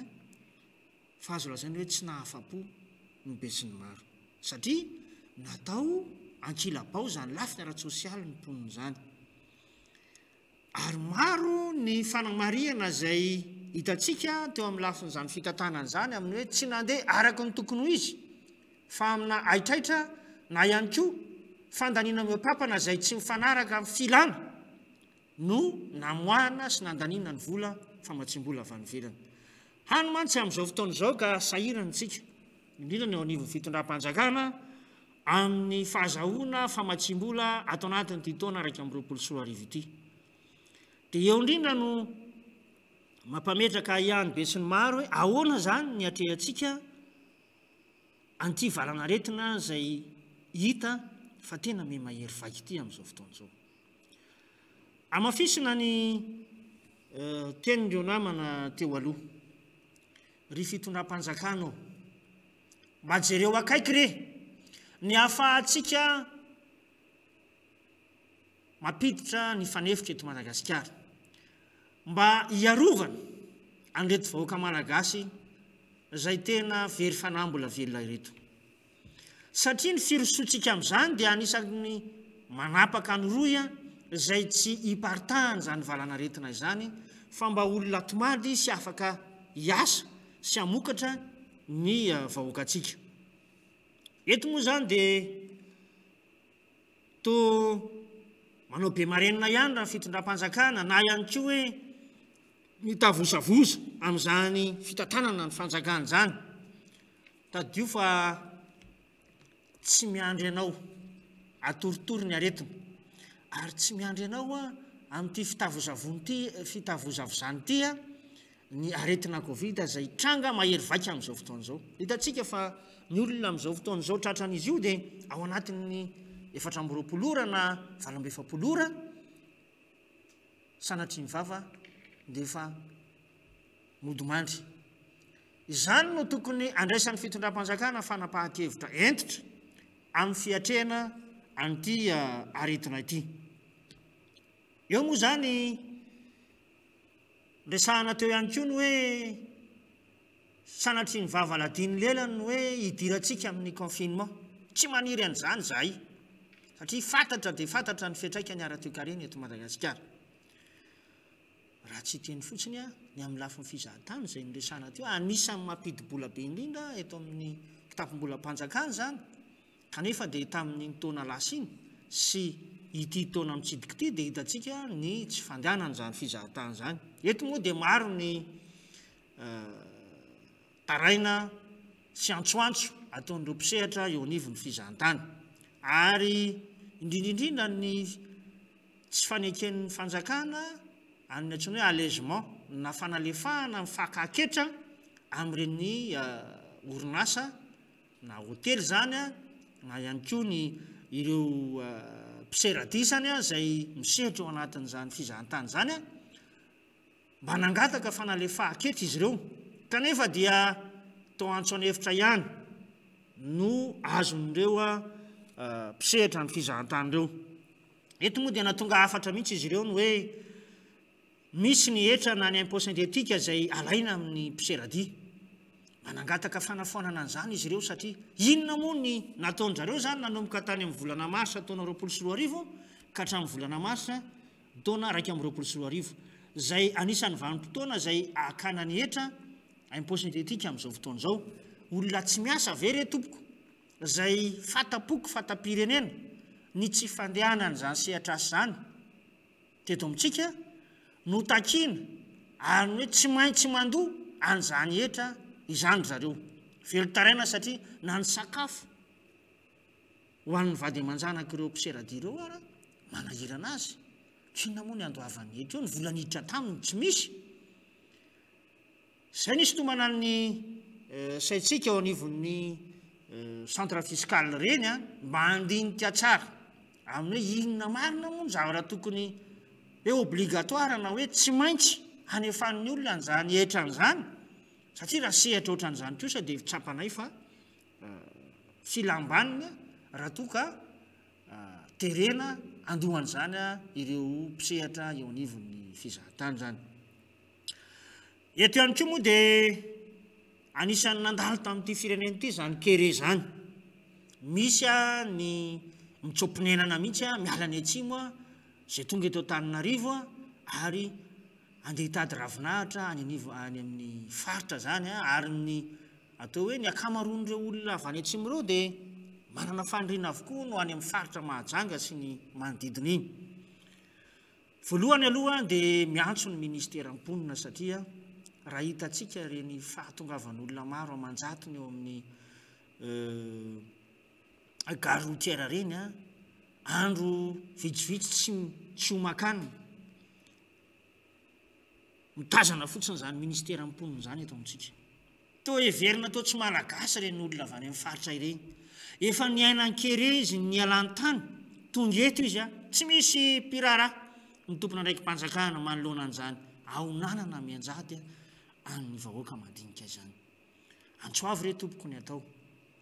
so dia mba mila dinihana ihany zany sehatra zany fa niala tany amin'ireny toerana tany atsimo reny ange ireo olona reo a raha araky ny resahanjareo amin'ny ainao aman-jery dia hoe ny any lova teo ampelantanany namidy ny any fananana kely teo ampelantanany namidy a mba elana amin'izany toerana zay tratra ny ahitany a tsy ahafahana mamokatra zany andeha hitady izy a toerana zay ikaramana ka ahafahana mamelona satria aleo maty rapitso tondray maty androany raha ny vidin'ny tany izay any amin'ny faritra atsimo amin'izao fotoan'izao araka ny fanambaran'izy ireo dia tany amina hektara dia amidy a raetsy roetsy zany no hany hividianan'ny olona ny any fananan'ireo olona reo a mba ahafahana mitsopinenana aty Antananarivo na ihany koa andehany amin'ny faritra hafa eo amin'ny izay tsy fandraisana ndraikitry ny fitondram-panjakana zay no mahavariana hoe tena efa généralisé ao anatin'ny gouvernement iray manontolo mihitsy ny fitavozavozana sy ny tsy fandraisana ndraikitra manoloana ny zavatra mianjady ny malagasy amin'izao fotoan'izao ka fotoana tsy anginana ntsony zao ary iantsona mihitsy atsika vahoaka malagasy ny tsy angina fa hiteny amin'izay fomba rehetra mba hanairana ny fitondram-panjakana fefandimby atolana fa tsy ankoditra itsony ny fahoriana izay miandra amintsika ka anaovantsika antsoantso zany mba horeny ny sofin'ireo mpitondra fanjakana fa tsy nomena azy ireo akory ny fahefana hitantana ny tany sy ny firenena dia anaovany ankilabao antsika vahoaka malagasy ny takalon'izay manana ny tamberina ndraikitra tandrify azy avokoa ny tompona ndraiky mpanjakana tsirairay ka izay tamberina ndraikitra izay no takinay amin'izao fotoana izao ary ity fandaharana miara-manontsy ity tsy mitsahatra ny manaitra ny fitondram-panjakana hitodika an'izay fandraisana ndraikitra mba ho amin'ny tombontsoa imbonana ny vahoaka malagasy zay fa tsy tombontsoa an'olombitsy akory no ametrahana atsika na ametrahana anareo indrindrindrindra ao anatin'izany fitondrana mpanatanteraka izany dia manantena an'izay fandraisana ndraikitra ao anatin'ny fotoana fozay zay vahoaka malagasy fa tena tafalatsaka anatin'ny fahoriana lalina sy ao anatin'izany hoe very fanambola velona ny malagasy amin'izao fotoana izao tsy hitanitsony zay lalakale ary mitady zay ho arapakara anisany tena sarotra noho ny fahaverezana asa maro eto amin'ny tany sy ny firenena eto ihany koa moa zany dia hiantratrerina trano ny fiara-metatsika vahoaka malagasy amin'ny fanajana ireo toromarika rehetra amin'ny fiatrehana nyity valanaretina ity mba samy andray andraikitra tandrify azy ny tsirairay satria misy ihany koa ny andraikitsika vahoaka manoloana any fiatrehana nyity aretiny ity dia mifanajana nyreny fepetra ara-pahasalamana rehetra zay inona fifafantatsika tsirairay avy dia mbola eto moa ny namana Fidèle Razarapiera mbola anoyany izany resaka na ady hevitra zay eto amin'ny fandarana miara-manonja koa dia atolotra azy indray ny fandraisam-pitenenana tompoko manamafy an'ilay resaka nataony ny somam-bahoaka ilay raha tsy mazavy teotsika hoe eo amin'le fifanetanana eo amintsika samy malagasy zavatra mahagaga mihitsy tena na tsy te ino azy ny saina raha tsy hoe nga ohatra ny fahalasana ny mpanakato tatansa teo dia hita hoe noho ny izy hoe terabao sotra n'izany niteraka n'ilay fahafatesana fa rehefa maheno ianao an'ilay hoe mpanakanto nodimandry mpanao politika nodimandry mpikaroka nodimandry profesora nodimandry ty olona rehetrarehetra manana ny maizy azy teo amin'ny fireneny ity nodimandry dia alay-panahy foana zany ianao hiteny mpanao gazety rehetrarehetra alay-panahy foana ianao hiteny hoe mandripaka le covid zany na dia misy azy na miteny tsy covid nafaty ny havanay izy ndray d'accord tsika fa lay fifandrifina ao anatin'ilay circonstance amin'izao fotoana izao mihitsy dia lasa foana zany ny sainao tsy mety malitsika zao vao samy niarany tretsetra an'iny daholo hoe na dia faresabe teo aloha teo nodimandry ny mpanakantondrina raha mamoany tsoatran'izany dia hoe tsy nodimandry dia nodimandry indray zany dia lasa foana zany ny sainao hoe mbola ao anatin'ny fitsaboana sy ny tariny dia tonga dia simba zany ny sainao mieritreritra an'izay nefa ianao mahita eny an-dalana olona tsy tahitra mihitsy mijoro tsara eny amin'ny arabe amin'ny sisiny arabe tsy manao arovava tsy manao masika mandeha eny amin'ny arabe tsy manao masika tsisy bedy io zay le zavatra tena magagatsika zany ao anatin'le izy reny le hoe manao fanatanjahantena mba dia mitangorona mijerenyreny misy zavatra kely mitranga dia mitangorona etsy mitangorona ery le fitangoronana tsy lera zany amin'izany tsisy bedy io zay zavatra rehetrarehetra zay le mahatonga atsika hiteny hoe fa maninona mbola misy manamaivana zany n'lay fisin'ilay valana retina eto amintsika amin'izao fotoana izao hoe tena mandripaka ane le izy re olona ary tena hoe mila ny fiaraha-mientany tsirairay fa imenimenitsika raha ohatra ka hoe io le apetraka io moa zany le varaka ny apetraka itelo mianadahy teo hoe tsy vahaolana ao anatin'ny tiraraha ty na ny tany mandroso tany manan-karena nge ny any an-dafy nge manao confinement ane ka etohana ny zavatra rehetrarehetra aka ohatra fotsiny tsika tsy amin'nosy maorisy nge ka manao confinement ane ka mahazo fanampiana le olona any an-trano fa eto amintsika nke rehefa manao confinement raha antsika malala fa nitosika fa meny tsy tonga any amin'ny tokony andehanany ny olona tsy tokony azo ndray mahazo e noho ny tsy fahaizany mpitondra fanjakana manao mizara fotsiny ary dia efa tsy hainy mainka moa fa manome efa zaraina zao ary ty omena an'le olona sahirana any amin'le tsy sahirana indray le izy ny tonga hitanao mihitsy hoe tena misy tsy fihezana an'le izy dia eritrereto hoe hiditra amin'izany tsika tsy aleo ve mitandriny tsika dia tsy miditra amin'izany dingana zay tena hita fa mamotika ny tseam-piariana zany satria mbola tsy zakany toem-piarintsika la hiditra any amina resaka fiboana tsy zakatsika zany ny antony maharefotsika ara-pivelomana mihitsy tsy vita rehefa maharefo ara-pivelomana tsika mbola tsy mivaky loha maharefo ara-toetsaina koa satria ve manelingelina anao le miainao anatin'le izy dia tsy arovanao ny fahasalaman'ny hafa mpiray-tandrazana aminao arovanao ane tsy avon-tenanao dikan'izay miaro ny mpiray-tandrazana aminao ianao hoe zay le zavatra mahatonga antsika tena hoe tsy mitsahatra manentana ary natonga anay mbola nanaitra ny fitondram-panjakana raha hoe tena andao asiana trève ino moa zay le hoe antso anefitra nanay tamin'iny ny antony iny dia hoe misy organisation mihitsy zany atao iarahan'ny olona rehetra hifantoka amin'ity valana retin'ity ka mila mifanaiky tsika hoe ok hifantoka amin'le valana retiny tsika inona ary ny atao inona ary ny vahaolana mahatonga le mpitondra fanjakana vao nametraka an'le ny antsony akademisy zay dia efa midika zany fa manilika mihitsy izy hoe zahay ihany no mitantana an'ity fa tsy mafy no mipestation choléra io e zay foana anke le toetsain'le mpitondra tsisy eto amintsika mihitsy zany solidarité zany na inona ino eritreretinao satria ary zareo ihany metrehitra izy ny mahay manao an'io rehetrarehetra io dia ho tsika ok ary fa aza miteny tsony indray raha pitsy rafaka pitsy rehefa hiteny sy anakiany zay aty amin'ny lafiny ara-politika hoe tsy andro ny fanomezantsiny zao anometsiny anareo zay satria nareo belo mahafisofina tsy lahitra tenenina tsy lahitra anarina ianareo ny afaka mandeha mitsabo tena ny ivelany fa le vahoaka malagasy tsy tombotsony ny hopitaly ny mpitsabo ary tsy manakitsabo satria tsy ampy le fitaovana iarovan'ny vatany ny anareo ny marary tsy omenareo CVO plus fa alefanareo any la réunion ny namanareo marary nareo ke rehefa marary dia vasaniny nareo tsy matokony mpitsabo malagasy akoriny io CVO ivavahanareo androany io tsy rirahinareo rehefa marary lasinareo makary ngany any la réunion mampiasa CVO mba aseho iny sariny zay nalefanareo any la réunion raha nisy nitsabona tamin'ny CVO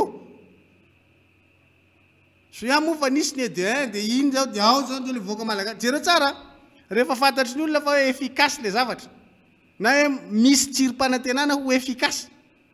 ifandrombahana ohatrantsy teo lany le izy tsy misy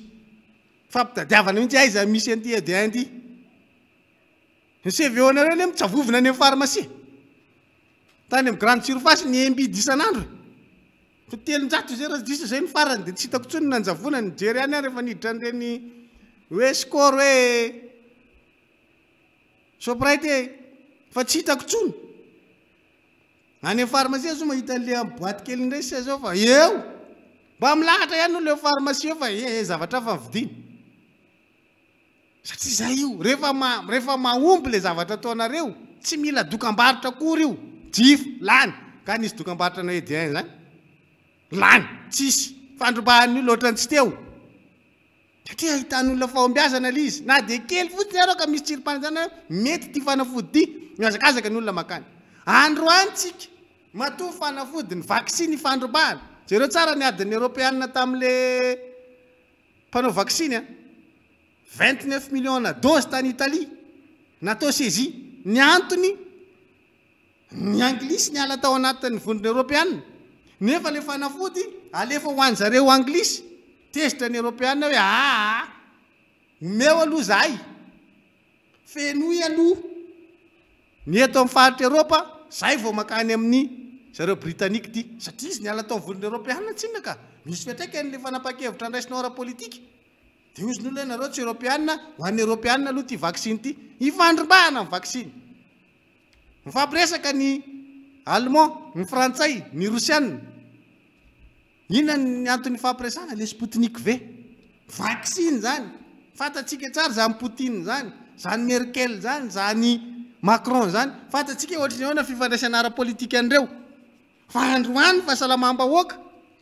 Sputnik V vitan'ny rosianina zany zay ny andeha anaovana n'le fanoizana n'le famatsiana le resaka vaksiny satria manina marary ny azy ny vahoakany mila vaksiny ny ranonanahary ane zao ny mandeha fa itoetsainareo koa mila vaksiny miazaka zany ny vaksiny tena hitanao hoe tsy mbola resy lahatra mihitsy le fitondram-panjakana hoe tena le vaksiny ny vahaolana rehefa zavatra maresy lahatra anareo nareo mihitsy ny moeraoerana azy voalohany ary ny fihetsiketsehanareo ka rahanareo resy lahatra tamin'ny vaksiny draydraydraydraydraydray oketsy efa nandeha jet privé mihitsy nareo nakany mifampiresaka tamin'ny anina nakary ampidirinareo mivatana mihitsy zao olona rehetra avy any ivelany zao hoe inareo fa mifampiresaka aminy atongava vaksiny te Madagasikara rehefa resy lahatra nareo a be fihetsikehtsehany nareo rehefa resy lahatra ary zay ny hitany olona hoe tsy resy lahatra nareo satria tsy mbola mivoaka le fihetsikehtsehana ataonareo le mahazatra ny olona nge mitaratra nareo amin'ny fihetsikehtsehany rehefa misy zavatra maresy lahatra nareo dia fihetsikehtsehana ny lasa loha dia rehefa mbola tsy be fihetsikehtsehany nareo dia ozy ny mbola tsy resy lahatra reto mpitondro reto fa amin'ity vaksiny ity raha noeraoeranareo tamin'ny CVO zay tsisy gasy matin'ny Covid mihitsy teto fa androany marary n'le Covid ny olona tsy eritreretinao marary ny Covid tsy marary ny Covid publication tsy marary ny Covid na le fanentananareo amin'le izy andao atao zay tsy ampianaka an'le izy tsy ohatra n'le fipetra taminareo voalohany vao hoe nisy le izy tamin'le voalohany ary atao hoe maivamaivana fa ny fihetsikehtsehanareo tamin'izany fotoana zany ny tenen'ny olona hoe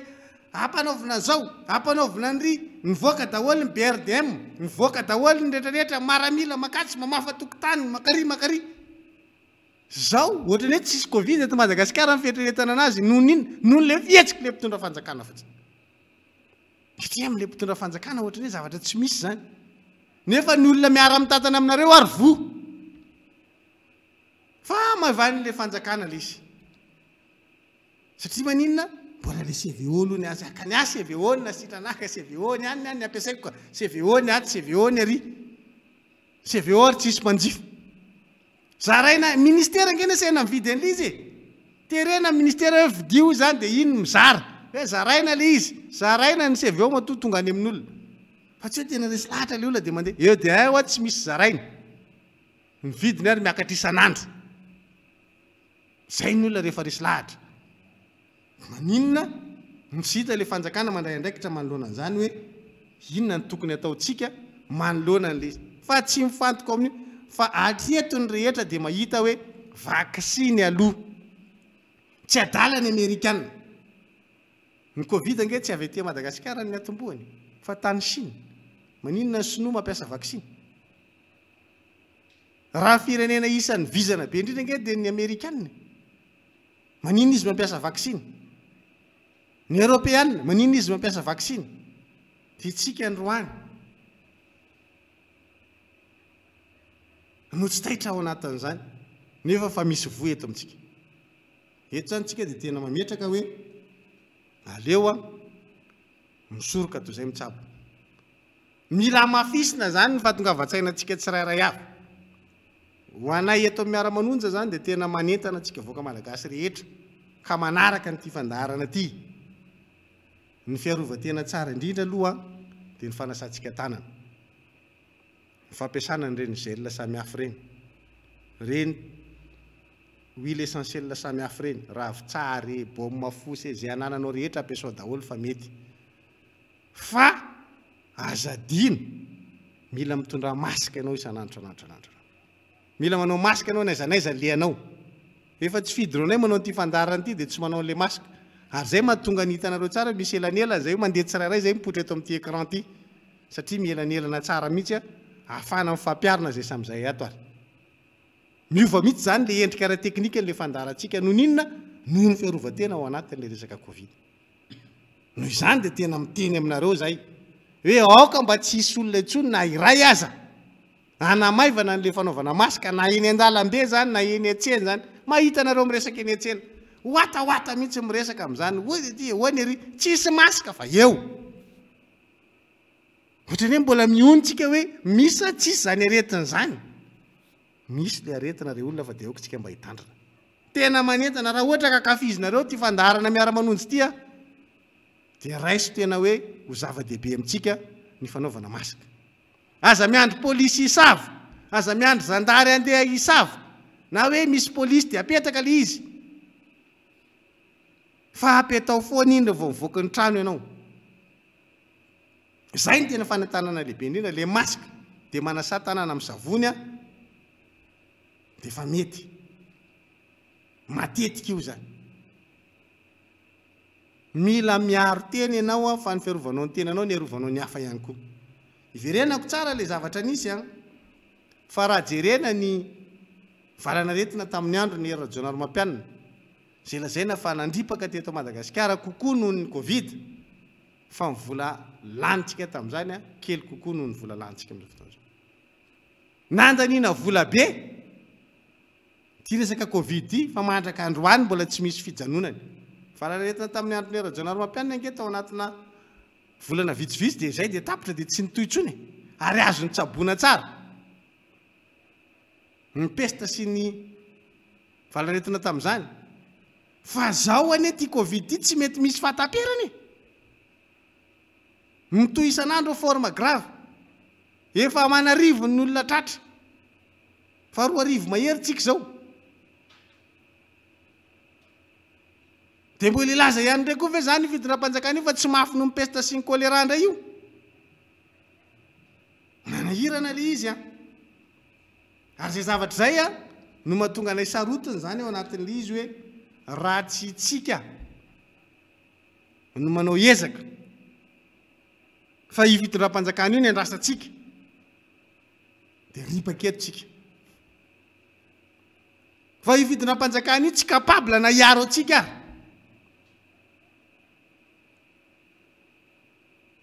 ary pirofo mitoaka amin'ny tendany rehefa zareo marary tsy eto amintsika izy ny tsaboana. Zany ke zavatra tena manahiranao anatin'le izy. Ary zaza mana fa reo mpitondra fanjakana reo a maro amin'ireo efa vita vaksiny, manahany zany a na ny fianakaviana akaikin'ireo, fa isika no tsy vita vaksiny. Manampy ny ezaka zay ataony président Marc Ravalomanana antsika eto miara-manonja misintona ny sainy reo eo anivon'ny fianakaviam-pirenena anampy amin'ny Madagasikara mba hahatongavan'le vaksiny aingana ty rehefa tsy apiditra fitondram-panjakana na mitavozavoza fitondram-panjakana dia anareo mpiara-mombonantoka no anaovanay fangatahana amin'ny vatana mihitsy hoe apio zay mba ho tonga aingana ty Madagasikara. Ohatra ny tany afrikana rehetra fa manao vaksiny mba ho vita vaksiny ny gasy. Tsy mampaninona aloha zay mpanohitra ny manao anazy voalohany e, tsy olana zany fa vonona amin'izany zay fa antsony ataonay aminareo mpiara-mombonantoka hoe ataovy zay atongavan'le vaksiny aty fa zahay ny anao modely voalohany rehefa tsy anao ny fitondram-panjakana. Tsy terena koa ny olona anao vaksiny. Ary zay miafinao ambadika zay le fitondram-panjakana hoe tsy terena le fanaovana vaksiny dia io izy mitavozavoza io. Nefa ny zava-misy rahantsika malala hoa mandripaka karazan'olona samy hafa. Ny olona fantatra fotsiny nge reny entsika reny hoe nodimandry ihany nodimandry ihany, fa ny any amin'ireo ataontsika hoe sikajina fiarahamonina any amin'ny klasy zay any amin'ny faritra iva sotra zany tsy fantatsika hoe ohatrany ahoana ny tranga misy any, tsy fantatsika ohatrany ahoana ny aina fo ihany. Tena manahy mihitsy tsika ao anatin'izany hoe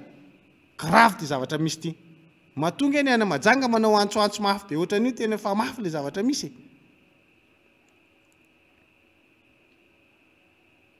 Tsika nefa miaina amin'ny zava-misy, miaina amin'iny tsika, miaina amin'ny resaka ravitsara tsika,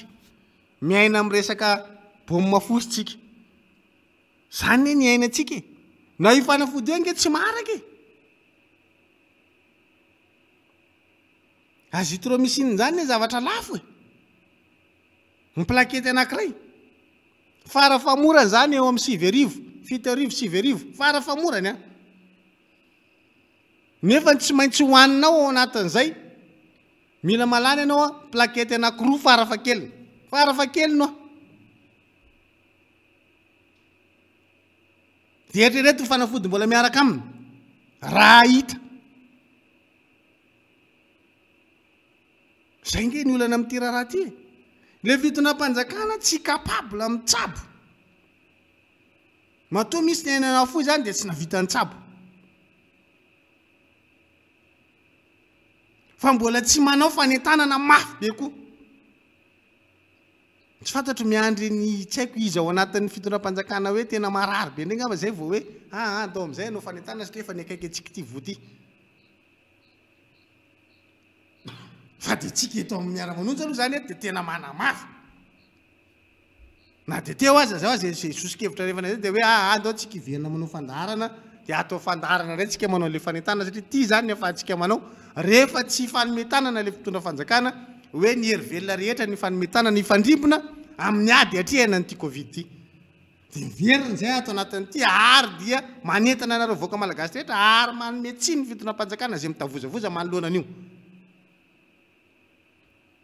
na de teny izy ary hoe tsy andro fanomezan-tsiny ndray zao de anome tsiny zay rehefa ohatra ka hita fa tena hoe tsy araky ny tokony izy ny fandraisana ndraiky de fa hita moa zany izy zao matoa tsy maharaka nge na lafo be ny oxygène de fa grave be nge zany tsy maharaka le fampitaovana tsisy na tsy ampy tsy fantatro hoe inona ny andrasan'ny fitondram-panjakana io zay vao tonga saina hoe manana didy am'reto vahoaka reto ka izy de zareo nge matahotra zay zavatra mampimeo anatin'le izy le izy tsy rarahiny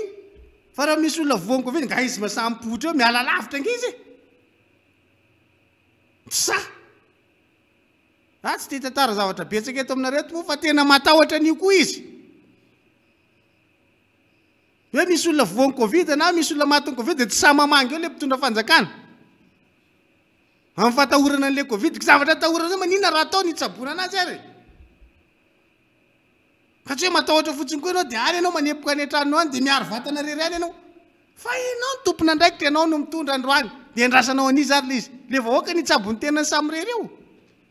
io tsy vita amin'ny teny fotsiny hoe minana CVO e mihinana CVO ary mbola marary zavatra zay le zavatra tiatsika tenenina hoe le fanentanana mihitsy eo ampelatananareo daholo ny fomba rehetra fanamanao an'le fanentanana inona tsy anaovan'le fitondram-panjakana an'le fanentanana inona tsy andraisan'le fitondram-panjakana fipetra hoe tsika dia tsy maintsy mametraka io tsy mila manasazy zany tsy voatery anasazy ianao fa ny fametrahanao an'le fipetra hoe mila mipetraka mila manao masika daholo ny olona rehetrarehetra mila manaja ny elanelana ny olona rehetra mila tsy mitangorongorona ny olona rehetra fa tsy ianao indray ny miantso ny olona hitangorona ianao nge manao an'le modely le fitangoronany ny raha tsika nahita zany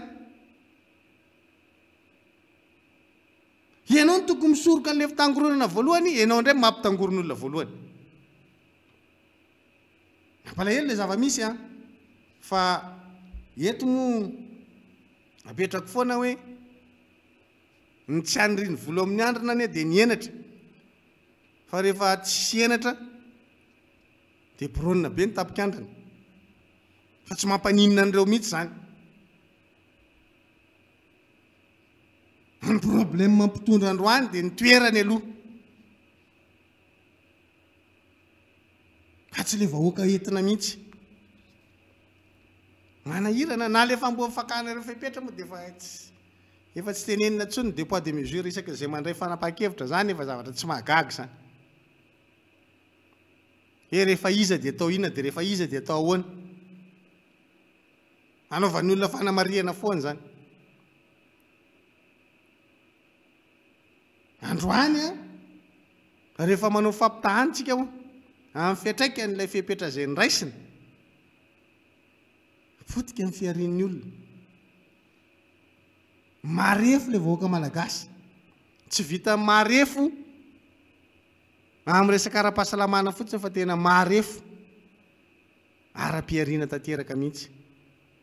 ny fiarin'ny olona nge tsisy mbola mandeha ny fanapahan-kevitra raisinareo tsisy zavatra araka ny tokony ho izy de jereo ange fa hitotsika zao afaka volana vitsivitsy satria fa volana avrily tsika zao afaka raha ivolana ange tsika de miditra elefery tsy fantatro raha takatry ny fanjakana ny fiatraikan'izany zavatra zany ao amin'ny lafiny ara-toe-karena hoe afaka raha ivolana tsika dia miditra elefery dia ny olona nefa androany marefo ianareo tsy capable fa nieritreritranareo ala machine fa mivatanareo sarety eritreritranao 4,5% nareo a dia ny elefi zao efa mandeha tsy matakatra n'le vitesse tadiavinareo nareo dia rapitso hoe zany tsika any amin'ny elefera dia ho avy nareo dia hoe ampiakarina ndray koa venetra mba hatratrarana an'io tsy aleo ve nareo androany dia efa mireconnaître hoe tsy afaka raha nga zay a dia mibaboka mihitsy aloha hoe tena ilana tsiny aminareo ary voaka malagasy fa tena nanofo zay tamin'izy iny fa aika tsy izy everina efa tena izy kay nofy le 4,5%. Ala izy nge tsy possible mihitsy ny teny daholo ny olona rehetra mba mahay mamaky sy mahay manaraka toe-karena rehetrarehetra hoe tsy possible io ny ministre fitantanam-bola zao fitondram-panjakana zao ihany no tena possible zany androany tsika ray volana mialoha ny idirantsika any amin'ny LFR mba hamporofoy aminay monsieur le ministre amin'izay ary mbola possible io e ampiakatra etra rapitso rafakapitso amin'izao olona sahirana zao isy velo sarom-bilany eo dia mba miteny aminao a isy velo sarom-bilany eo mifampidinana etra ary zao ny zavatra tokony hahafahana hiatrehan'le olona izy donc nareo zany androany tokony mifona amin'le vahoaka mihitsy hoe tena alohantsika anaiky fa tena diso daholo ny zavatra ny refepetra ny raisinay a fa mba hahafahanareo vahoaka malagasy rehetra miary miaina kokoa tsika andao ahena ary ny etra fa ny fanjakana ny tady ny vola rehetra hoe ahoana ny lalana hitana an'izany dia ajanony amin'izay ty oeraoera anao stade e anao andry e anao anitsy e tramway e ine téléphérique e zavatra tsy mamany le problème malagasy rehetra ty ajanony any dia andao mifantoka amin'ny tena hoe inona le problème le malagasy androany a dia zay raha ngajerena Andriamanitra nanome fanareo tsy ambinina tena nomeny anareo le fahefana hoe io le fahefana hoe fanareo mihitsy tsy mahay mitondra mialatsiny a teny an'izany ianareo fa tena tsotra zany famakiko an'izany zavatra zany a fa zay no hitranga eo rapitso rafakapitso avril tsika zao no miresaka ho a raha tsy hoe ataonareo fetinareo ka ty andro androany ty dia zay zavatra hafa voaloha volana avril ty fa raha tsy hanao an'ity ho fetinareo nareo dia tena hoe mila manaiky nareo amin'le voaka malagasy rehetrarehetra atsoy raha nga ny olona dia mifona mihitsy nareo hoe tena fony e fa tena tsy afaka ty zavatra ity tena tsy afaka ange io e miala tsiny aminao monsieur le président fa tena tsy afaka io raha tomobile zany tsika zao io a dia eritrereto hoe 4x4 raha tena double pont tena Land Rover mihitsy no entinao fa ao anatin'ny fotaka tena amin'iny Tuliara 2 amin'iny tsy anesia tena fotaka mandrevo igny ao zany ianao androany raha tsy misy mitarika io tsy tafavoaka aza mieritreritra hoe asiko crabo e asiko an'izao hoe aleo mitady tracteur tsika na tsy haiko inona hitarika an'le izy aloha zay vao tafavoaka tena raikitra anaty fotaka mihitsy io fiara io am'izao tsika miteny zao a raha izy fotsiny zay teneniko zay tena ataoko hoe kajy théorique zany teneniko zany calcul théorique zany teneniko zany hoe raha farak'izay afaka tena hoe manao mafy zany a raha isan-jato ny taux de croissance raha afaka ho a tsika zao -4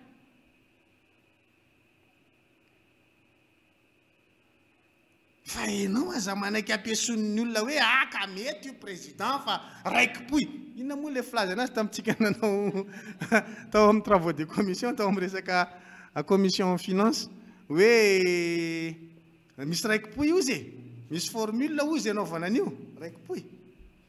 dia hoe ty anananty dia resaka calcul io tsy calcul zany monsieur le ministre miala tsiny aminao monsieur le président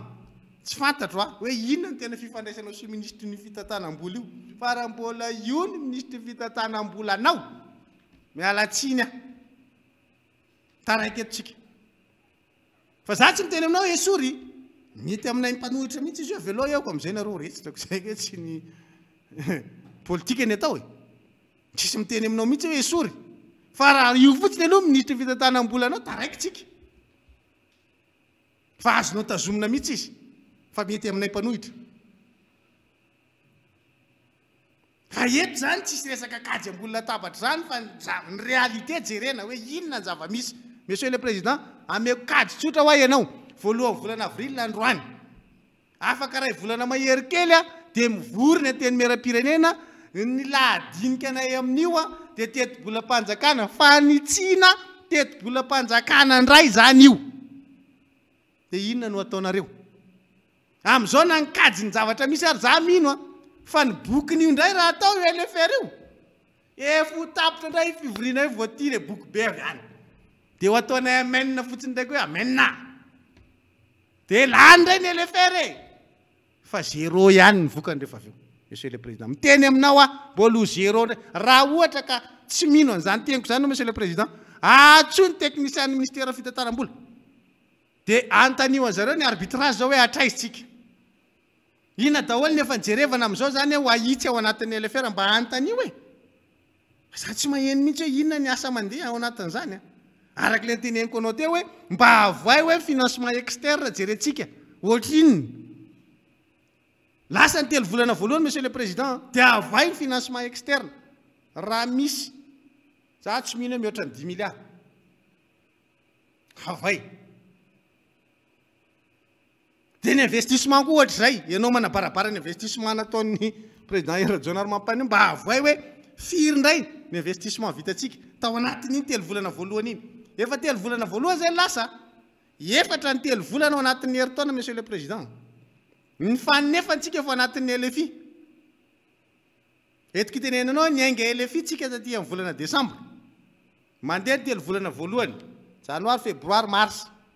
miditsika telo volana faharoa avril mai juin telo volana faharoa raha rongatra covid io zany dia efa miteny aminao zay hoe raha mianakendry zany fitondram-panjakana malagasy tarian'Andriamatoandro Rajoelina filohajaina mambahoaka manao confinement anaty rano aloha telo volana faharoa miditsika telo volana fahatelo jolay dia aogostra septambra efa anao LFI indray zay a aorinan'izay enim-bolana zany ny lalovanao an'izay rehetrarehetra zay a dia tonga LFI tsika monsieur le président sarotra zany kady zany teka reny eto ny resaka réel io fa io tsy vue de l'esprit zany io zany tsy hoe dessin animé ka ataoko mitela fera fipasohany tao mijery dia mety fa réel io tsy film fa tena izy tekarena ny resaka rova io mandrorona dia fantatra ohatra ny ao na fetraikany noho izany a misy zavatra tena miliverenanao mafy be mihitsy zany amin'izao fampiroboroboana ny sehatra tsy miankina zany ny tena mampiakatra ny tahany io resaka ara-tekarena io a ianao mila manao fampihavanana ny tenanao amin'ny mpandraraha mihitsy ianao mpandraraha malagasy fa tsy tafavoky io tsy zay fotsiny io tsy fivimpamaha fotsiny io fa misy mpandraraha salatsala ny majinika be da be ihany mamitrana anao fihavanana am'ireo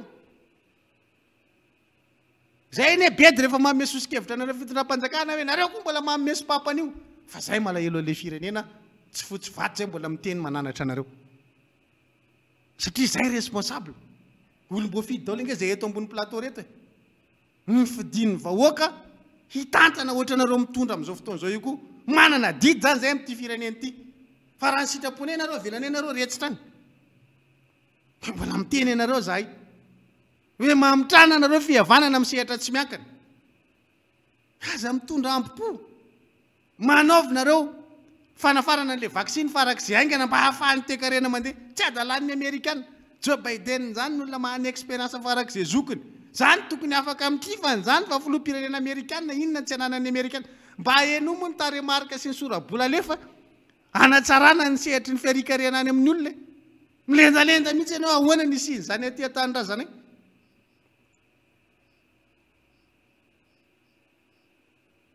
tsy capable anao an'izany tsika nefa ny olona mbola inona ny ataony vaksiny hoe tsy maintsy vita aloha amin'ny fety-pirenena vita vaksiny daholo ny olona zany ny an'olona ny tanjona manao fanambo ny olona ny anao na CV tsy vitanao naparitaka anazy era Madagasikara nefa hoe atodika te Madagasikara masina zao tontolo zao ngasy ary tsy vokin'le izy kny any ivelany ve ngasy ary nge tsy nahazo an'le izy daholo ny any ivelany ve azo moa le izy koa ne tsy nasiny gasy sira koa ny Faransa satria fantatry ny gasy hoe tsisy io de mila manitsy zany ianao manitsy tena aza menatra rangaha rehefa mahita hoe tsy mahomby de aza menatra hoe tsy nahomby iny misy oabolana malagasy tena malaza azy hoe ny eloko ibaboana mody rariny mba tsy hanomezana tsiny ianao amin'ny andro farany hoe tena mafisofony ty président ty na tonga le firenena tonga am'izao toerana misy anazy zao de aleo manitsy an'izay fa mora ne monsieur le président mieritreritra ny olona voan'ny aretina covid mbola mora mieritreritra an'izany noho ny mieritreritra hoe io vahoaka malagasy rehetra io tratra mosary tsy zakan'izany ny covid mbola ozy ny olona hoe tady de merde zay mitady ho fanafody hoaninay fa mosary ne président ka tsisy fanafodiny rehefa tena tsisy atokony ianao de tena tsisy atokony de inona no obolana malagasy malaza anazy rehefa anao nankibo vezivezy ny fanahy zay fanahy ny mivezivezy zay tsy hainao mandeha makaiza zay manahirana anao zay am'izay fotoana zay androany tena hoe le lafa ny fiarin'ny olona mihitsy no tsy afaka enjaninareo tsony io raha pitsy raha afaka pitsy no ny antony io fitsabony io tsy fahasalamana io nefa ataonareo ambany zavatra io nefa tsy ataonareo sy mahasoanareo ataonareo lara-pamena ny tsy andairalizy eto Madagasikara io nge fototry ny olany fa raha io zany ny vitatsika misoroka anazy de afaka mampiakatra n'le resaka fiarina anao rehefa aveo fa tsy maintsy mamitra-pihavanana na tianao monsieur le président na tsy tianao tsy maintsy mamitra-pihavanana amin'ny sehatra tsy miankiny ianao vao mandroso ny fiarikarena eto amin'ity firenena ity zay vao misy toekarena mandroso eto fa raha sehatra tsy miankina akatinao ny atsy akatinao zay tsy mitovy hevitra aminao sakasakananao ny olona tsy ary normal ny olona akaiky anao ihany mahazo manao fandrarana ny olona mitovy hevitra aminareo ihany mandrarana lokonareo orange daholo ny rehetrarehetra série zay mety aminareo ihany ny atao ndao hitatsika fa io raha tsy mahazo sehatra miantsehatra daholo ny olona rehetra eo amin'ny sehatra tsy miankina tsy miakatra io tsy manongy io na ataonao hoany na ataonao hoana tsy miakatra io lana manontany an'izay mpahay toekarena farak'izay enjany ianao fa raha sehatra tsy miankina ny oatra zao naovanareo anazy zao taraiketotsika taraiketotsika ary tadidio fa ray volana tsy indriko tsara zay teniko zay volana avril atsika zao ray volana sisa de ao arinan'izay mivory zay dikan'izay mivory zay teti-bolam-panjakana asy-panitsina ndray eo de anao inona ianao zany mbola mpiakatra etra fahafantarako azy antao ataoko hoe am'zahay tsy de tena inonareo teny loatra tia mireto miresaka reto hoe de hoy zay hoe ny fampidinana an'io ny fanalefahana an'io no ahafahan'ny olona miantsehatra indray ary ny fanohanana arabolan'ny mpandrarà ny ahafahany miantsehatra indray tsy maintsy ny fanjakana no manosika an'io mba handeha aloha vao afaka miodiny io toekarena io zay vao mampidibola ao anatin'ny kitabolam-panjakana fa raha io no mbola hoenjaninareo hitatsika eo ao anatin'ny 3 volana aorinan'izay raha ombinareo na tsy aombinareo zay ngamba no ataoko hoe tapany faharoa fanesaka fitenena satria eo amin'ny 12 minitra hoe sainanatsika honorable Antoine Joseph Manantsoa de tapitra ny fotoana androany satria araka efa tenentsika teo hoe tena izahantsika oferana mihitsy le fotoana zany taperitsika amin'ny 12 zao fandaharana iarahantsika amin'ny mpanaraka ny miara-manonja izao marina fa miezaka tsika androany amarana ny fandaharana ao anatin'ny fotoana zay tena voafetra kanefa ao anatin'ny zay fomba fiasa zay no tokony tarafatsika ihany koa zany le fifehezan-tenantsika tsirairay any tokantrano any amin'ity resaka covid-19 ty ny fiarovan-tenantsika rehetra aloha zany dia tsika tenatsika aloha miaro ny tenantsika dia miaro ny hafintsika amin'ny fanaovana an'ireo geste barrière rehetrarehetra. Ny finanana legioma sy ny voankazo, ny vitamine C sy ny zavatra rehetra izay nomen'Andriamanitra antsika izay misy eto Madagasikara, manana maro dia maro tsika. Fa efa mividy fotsiny no mety tsy ho ampy. Fa anohizako ny resaka ihany koa dia izao, any ivelany ihany dia manaitra ny tena hoe any Slovaquie dia nametraka démission, nametra-pialana ny Prime Ministre. Ny antony dia hoe noho ny ratsy zany ny gestion ny ady natao tamin'ny Covid. Zany ny olona rehefa misy zavatra mitranga ohatran'izany dia manetry tena ary miaiky fa tsy mety ny fomba nanaovana ny atrehana izany ady amin'ny aretina zany. Eto amintsika zany tsy ao anaty ny vocabulaire ny fitondram-panjakana mihitsy izany hoe rehefa tsy mety ny zavatra atao dia mametra-pialana. Ny tsika eto zany moa dia miandro esorina foana, mbola ao anatin'ny Covid tsika amin'izao, ao anatin'ny aretina tsika, ao anatin'ny fahasahiranana dia atrehantsika aloha zay. Fa raha ny problème sociaux na ny resantsika foana hoe explosion sociale dia efa tonga eo ambaravarana zany, ary zavatra kely foana ny mampipoaka an'izany. Hatramintsika amin'ny teny izao, ny vidim-bary tsy midina, zara raha midina 220. Ny menaka miakatra indray, ny siramamy miakatra, tsisy tsy miakatra. Kanefa le olona ao anatin'ny aretina tena le ahoana le fomba fitantanana le fitondram-panjakana mihitsy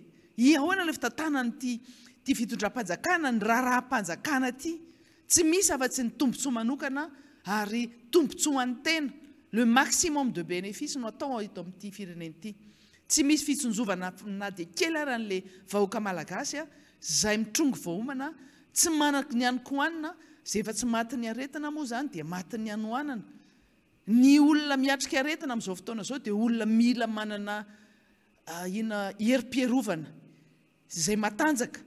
Fa ny antsika noana daholo ny olona rehetra dia ahoana moa ny ahafahana miatrika aretina zany. Araka ny voalaza teo any anaty fiarahamonina any, anatin'ny faritra iva any, be dia be ny olona maty, be dia be ny olona marary. Fa satria tsy hitantsika hoe mba manao publication any anatin'ny Facebook izy, na manao faire part izy, na tsy malaza ohatra ny olona rehetra malaza rehetrarehetra maty ireny izy dia ohatra ny heverina fa hoe tsy misy zavatra mitranga, tsy tratry ny aretina ny olona any amin'ireny toerana rehetrarehetra ireny. Diso hevitra fitondram-panjakana. Zahay mahafantatra fa misy aretina any amin'ireny toerana rehetrarehetra ireny, fa dia le olona zany efa résigné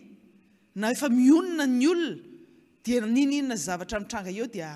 atrehany fotsiny amin'izay zavatra misy eo, izay maty dia alevina. Ary any amin'ireny toerana ireny moa zany mahavariana fotsiny dia hoe rehefa misy maty sanatry ny vava, manatona antsika afaka mandeha manatona ny BMH amin'izao fotoana izao fantatra hoe marobe ny olona maty. Fa io araka ny voalaza teny am-piandohana hoe rehefa tsy ao anatin'le olona nanao test hono dia lazaina fa tsy avy dia lazaina fa tsy maty ny Covid, na koa ny manana an'izao symptôme rehetrarehetra zao ary. Amintsika amin'ny teny zao vao hitanay vao henonay milatsaka ny vaovao hoe nodimandry koa ny mpanakanto Ndrimamonjy dia maty ihany koa ny mpanakanto Monique tao anatin'ny tarika vonio taloha, tarika vonio. Miara-miombona lahelo amin'ireny olona rehetra ireny tsika. Ary ny zavatra fantatra fa tao anatin'ny fotoana CCSB teo dia ninona zavatra nilazaina hoe mararin'izao na matin'izao dia ny saintsika rehetrarehetra efa simba. Fa raha vao misy olona maty dia hoe sosanatria matin'ny aretina Covid-19. Fa ny zavatra manitona ny saika ihany koa dia izao. Le fitondram-panjakana mitohy ihany foana ny fanavakavahana sy ny fanilikiliana sy ny fanaovana mizana tsindrinila. Manaitra tena manaitra mihitsy hoe nisy ministry ny serasera teo aloha, Topoklahy Gilbert Rarzatovo raha maty, tsy ohatrany tsy mba nisy fitondram-panjakana solotena mpanjakana akory mba hita tany nanotrina le fianakaviana, nanotrina n'le razana farany. Ny hafa omena ny ordre national mena an'izao zavatra rehetrarehetra zao. Fa ny sasany dia tsy nomena an'izany. Inona le antony? Nisy mpanakanto maty koa ohatran'izany. Nisy ny samita ao amin'ny tarika lolo sy ny tariny. Zao zany misy mpanakanto anankiroa miara-maty ihany koa. mahavariana hoe misy deux poids deux mesures zany ataon'le fitondram-panjakana eto moa zany ministry ny serasera no voalaza ao anatin'le izy hoe fa maninona no manavakavaka oatra zany fa maninona rehefa iza nomena dia rehefa iza ntsomena rehefa iza notrony ny fitondram-panjakana dia rehefa iza ntsotrony fitondram-panjakana samy marary ny havany maty daholo io samy marary ny olona akaiky anazy daholo io fa eto moa zany le oeraoera sy ny le bilinilina dia mitohy foana fa le fahasairanam-bahoaka ao anatin'izay dia adino tanteraka mihitsy ny araka ny voalaza teo hoe nisy vola zay nentina zay nomeny mpamatsy vola nindramina nanampiana any Madagasikara aiza daholo ny vola zay sisa tsy laninareo eo avoay amin'izao zao meo an'ireo vahoaka zay tokony azo anazy meo an'ireo secteur zay tokony azo an'ireo zay tokony hisitraka an'ireo na secteur iny izy ny secteur iny tameritaona moa dia nahavariana secteur informel no mena fanampiana fa le secteur formel natao zanak'ala hafa hatramintsika miteny androany mbola misy tsy nahazo tao mbola tsy nisitraka an'izany dia mbola verina eto ihany efa farany efa tapitra ny premier trimestre hiditra ny deuxième trimestre tsika izao dia inona amin'izay no ataonareo eto inona no atao ho hitana eto hoe aiza lenareo milaza fa mahafehany ty aretiny ity ho hitana eto le zavatra voalaza teto fa dia tsy ampahafira le choléra spèce tany seo tany aloha tany nahazo nyvoaka malagasy tany aloha tany ty aretiny ity efa hitantsika fa mianaka izy io tsy voafeh izy io hitantsika zany ho hitantsika daholo zany zavatra rehetra zany zay nge miandry fotsiny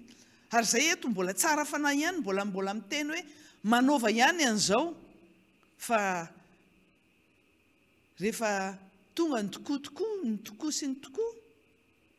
dia efa manasa tanana daholo samy manasa tanana ary engane mba salama daholo engane mba ho ela velona daholo tsika rehetra fa Andriamanitra tsy andrinareo andrinay Andriamanitra tsy andrinareo andrin'ireo vahoaka rehetrarehetra zay mijaly ireo mahantra sy malahelo ireo zay jerenareo fotsiny ireo araka ny voalazako teny aloha teo ia hoe ny olona ny ivelany ihany malala hoe rehefa tsy mety ny atao dia mba miaiky hoe tsy nety diso lalan'izahay mifona azo atao zany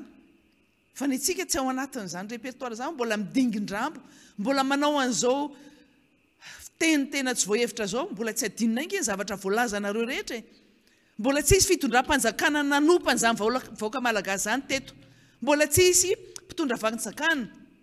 nanompa malagasy hoe imbécile mbola tsy isy mpitondra fanjakana nanompa ny manam-pahaizana malagasy hoe tondrina ary mbola tsy nisy filoham-pirenena ny teny hoe adala ny olona mpanohitra mbola iverenantsika ireny amin'ny fotoan'andro ny anadinana ianareo tena iverinareo fa tena adala tokoa ny mpanohitra dia hoe filoham-pirenena veriko eto ny teninao hoe tsy valiana tsy amaly ny tenin'ny olona adala fa mbola tsy nisy filoham-pirenena ny traité ny mpanohitra teto hoe ho adala ary iverina aminareo zay teny ratsy rehetrarehetra nataonareo tamin'ny vahoaka sy mpanohitra sy ny olona rehetra zay mantra sy malahelo eto amin'ity firenena ity ianareo rehetra zay ny traité anay an'izay teny rehetrarehetra fanompana ohatr' zany tadidio izany fa ray andro tsy ho zakanareo zay zavatra ny teneninareo zay miatrika retina aloha zao manany marary ny rehetra ao anatin'ny fahasairanana ny rehetra tsy vitanareo akory na dia ny mamay fanafody mamay ponary ny tenen'ny filoham-pirenena hafa ny zavatra atao hafa mampanantena tsy misy foana asa tsy fantatro roviana ny kabary indray ampanantena inona indray andiso ny tantara indray anao fampanantenana pokaty indray sanatria vava mbola andeha hanompa indray teny ratsy indray an'ilay vahoaka malagasy tsy mendrika an'izany ny vahoaka malagasy tsy mendrika an'izany ny mpanohitra ary zay mahatonga anay mandray andraikitra amin'izao fotoana zao raha ny zavatra mitranga amin'izao dia efa mampiteny mimoana raha ny zavatra misy amin'izao dia mampiteny mimoana kanefa moa tsy manana ianteherana ilay vahoaka afa-tsy miantehitra amin'Andriamanitra sisa mivavaka zay tena zava-dehibe fa ohatra ny valala voatango ny vahoaka malagasy tena tsy hitantsona hoe inona ny zavatra atao fa tsika rehetra malala fa na inona ny fanisakitsahana ny maha-olombelona na inona ny zavatra ataonareo amin'ireo vahoaka sahiranareo dia tadidio tsara fa miala eto amin'ity tany ity tsika tsy mitondra na ny ariary ary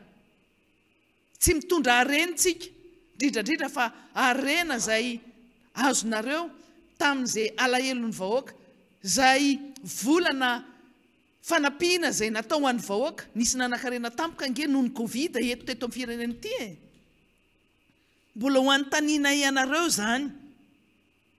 fantatra iza daholo ny olona maromaro nareo no hitanay nanankarena tampoka tao anatin'izay fotoana ny adivana tamin'ity aretina ity ny heverinareo angamba fa tsy hitoy io aretina io fa hoe dia vita tamin'iny 24 ity 24 iny fa ity taona ity nyrongatra zay tsisy izy ity amin'izao dia antany amin'izay izahay hoe aiza daholo ilay vola rehetra satria 800 millions de dollars tsy lany tamin'ny herintaona daholo ireo tsy lany tamin'ny zavatra nanaovana amin'ny tany amin'tsy izy ireo mbola misy ao nisy tranon'olona ny joalajoala tao anatin'izay fotoana zay nisy olona namoaka fiarakodia raitra dia raitra tao anatin'izay fotoana zay nisy olona nampiseho ny arena tena tsy fantatra avaiza tao anatin'izay fotoana zay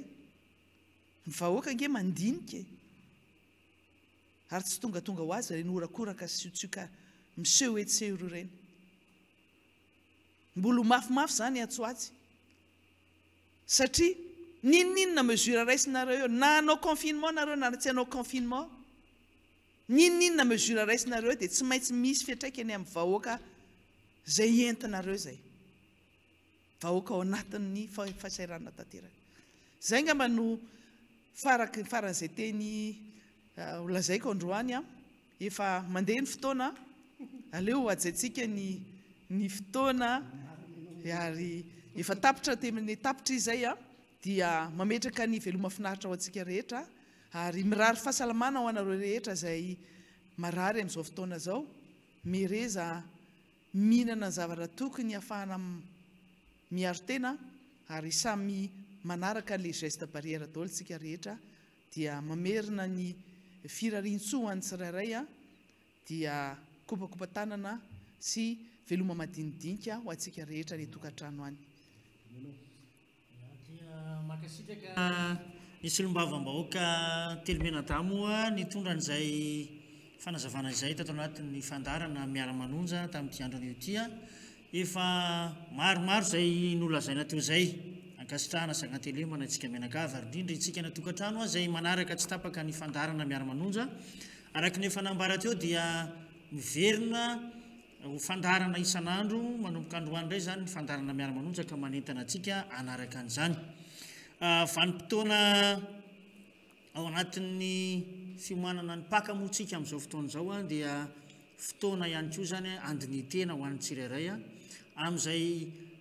anjara andraikitra sy adidy eto amin'ity firenena ity ary maro ny teny efa nambarany sombavambahoaka telomena-da teo ka dia atsipo ny teny any am-pony malala indrindrindra amin'izao andro fandiniana mialohan'ny paka izao dia mirary pakasambatra ho antsika vahoaka malagasy misaotra indrindra tompoko veloma mandram-piona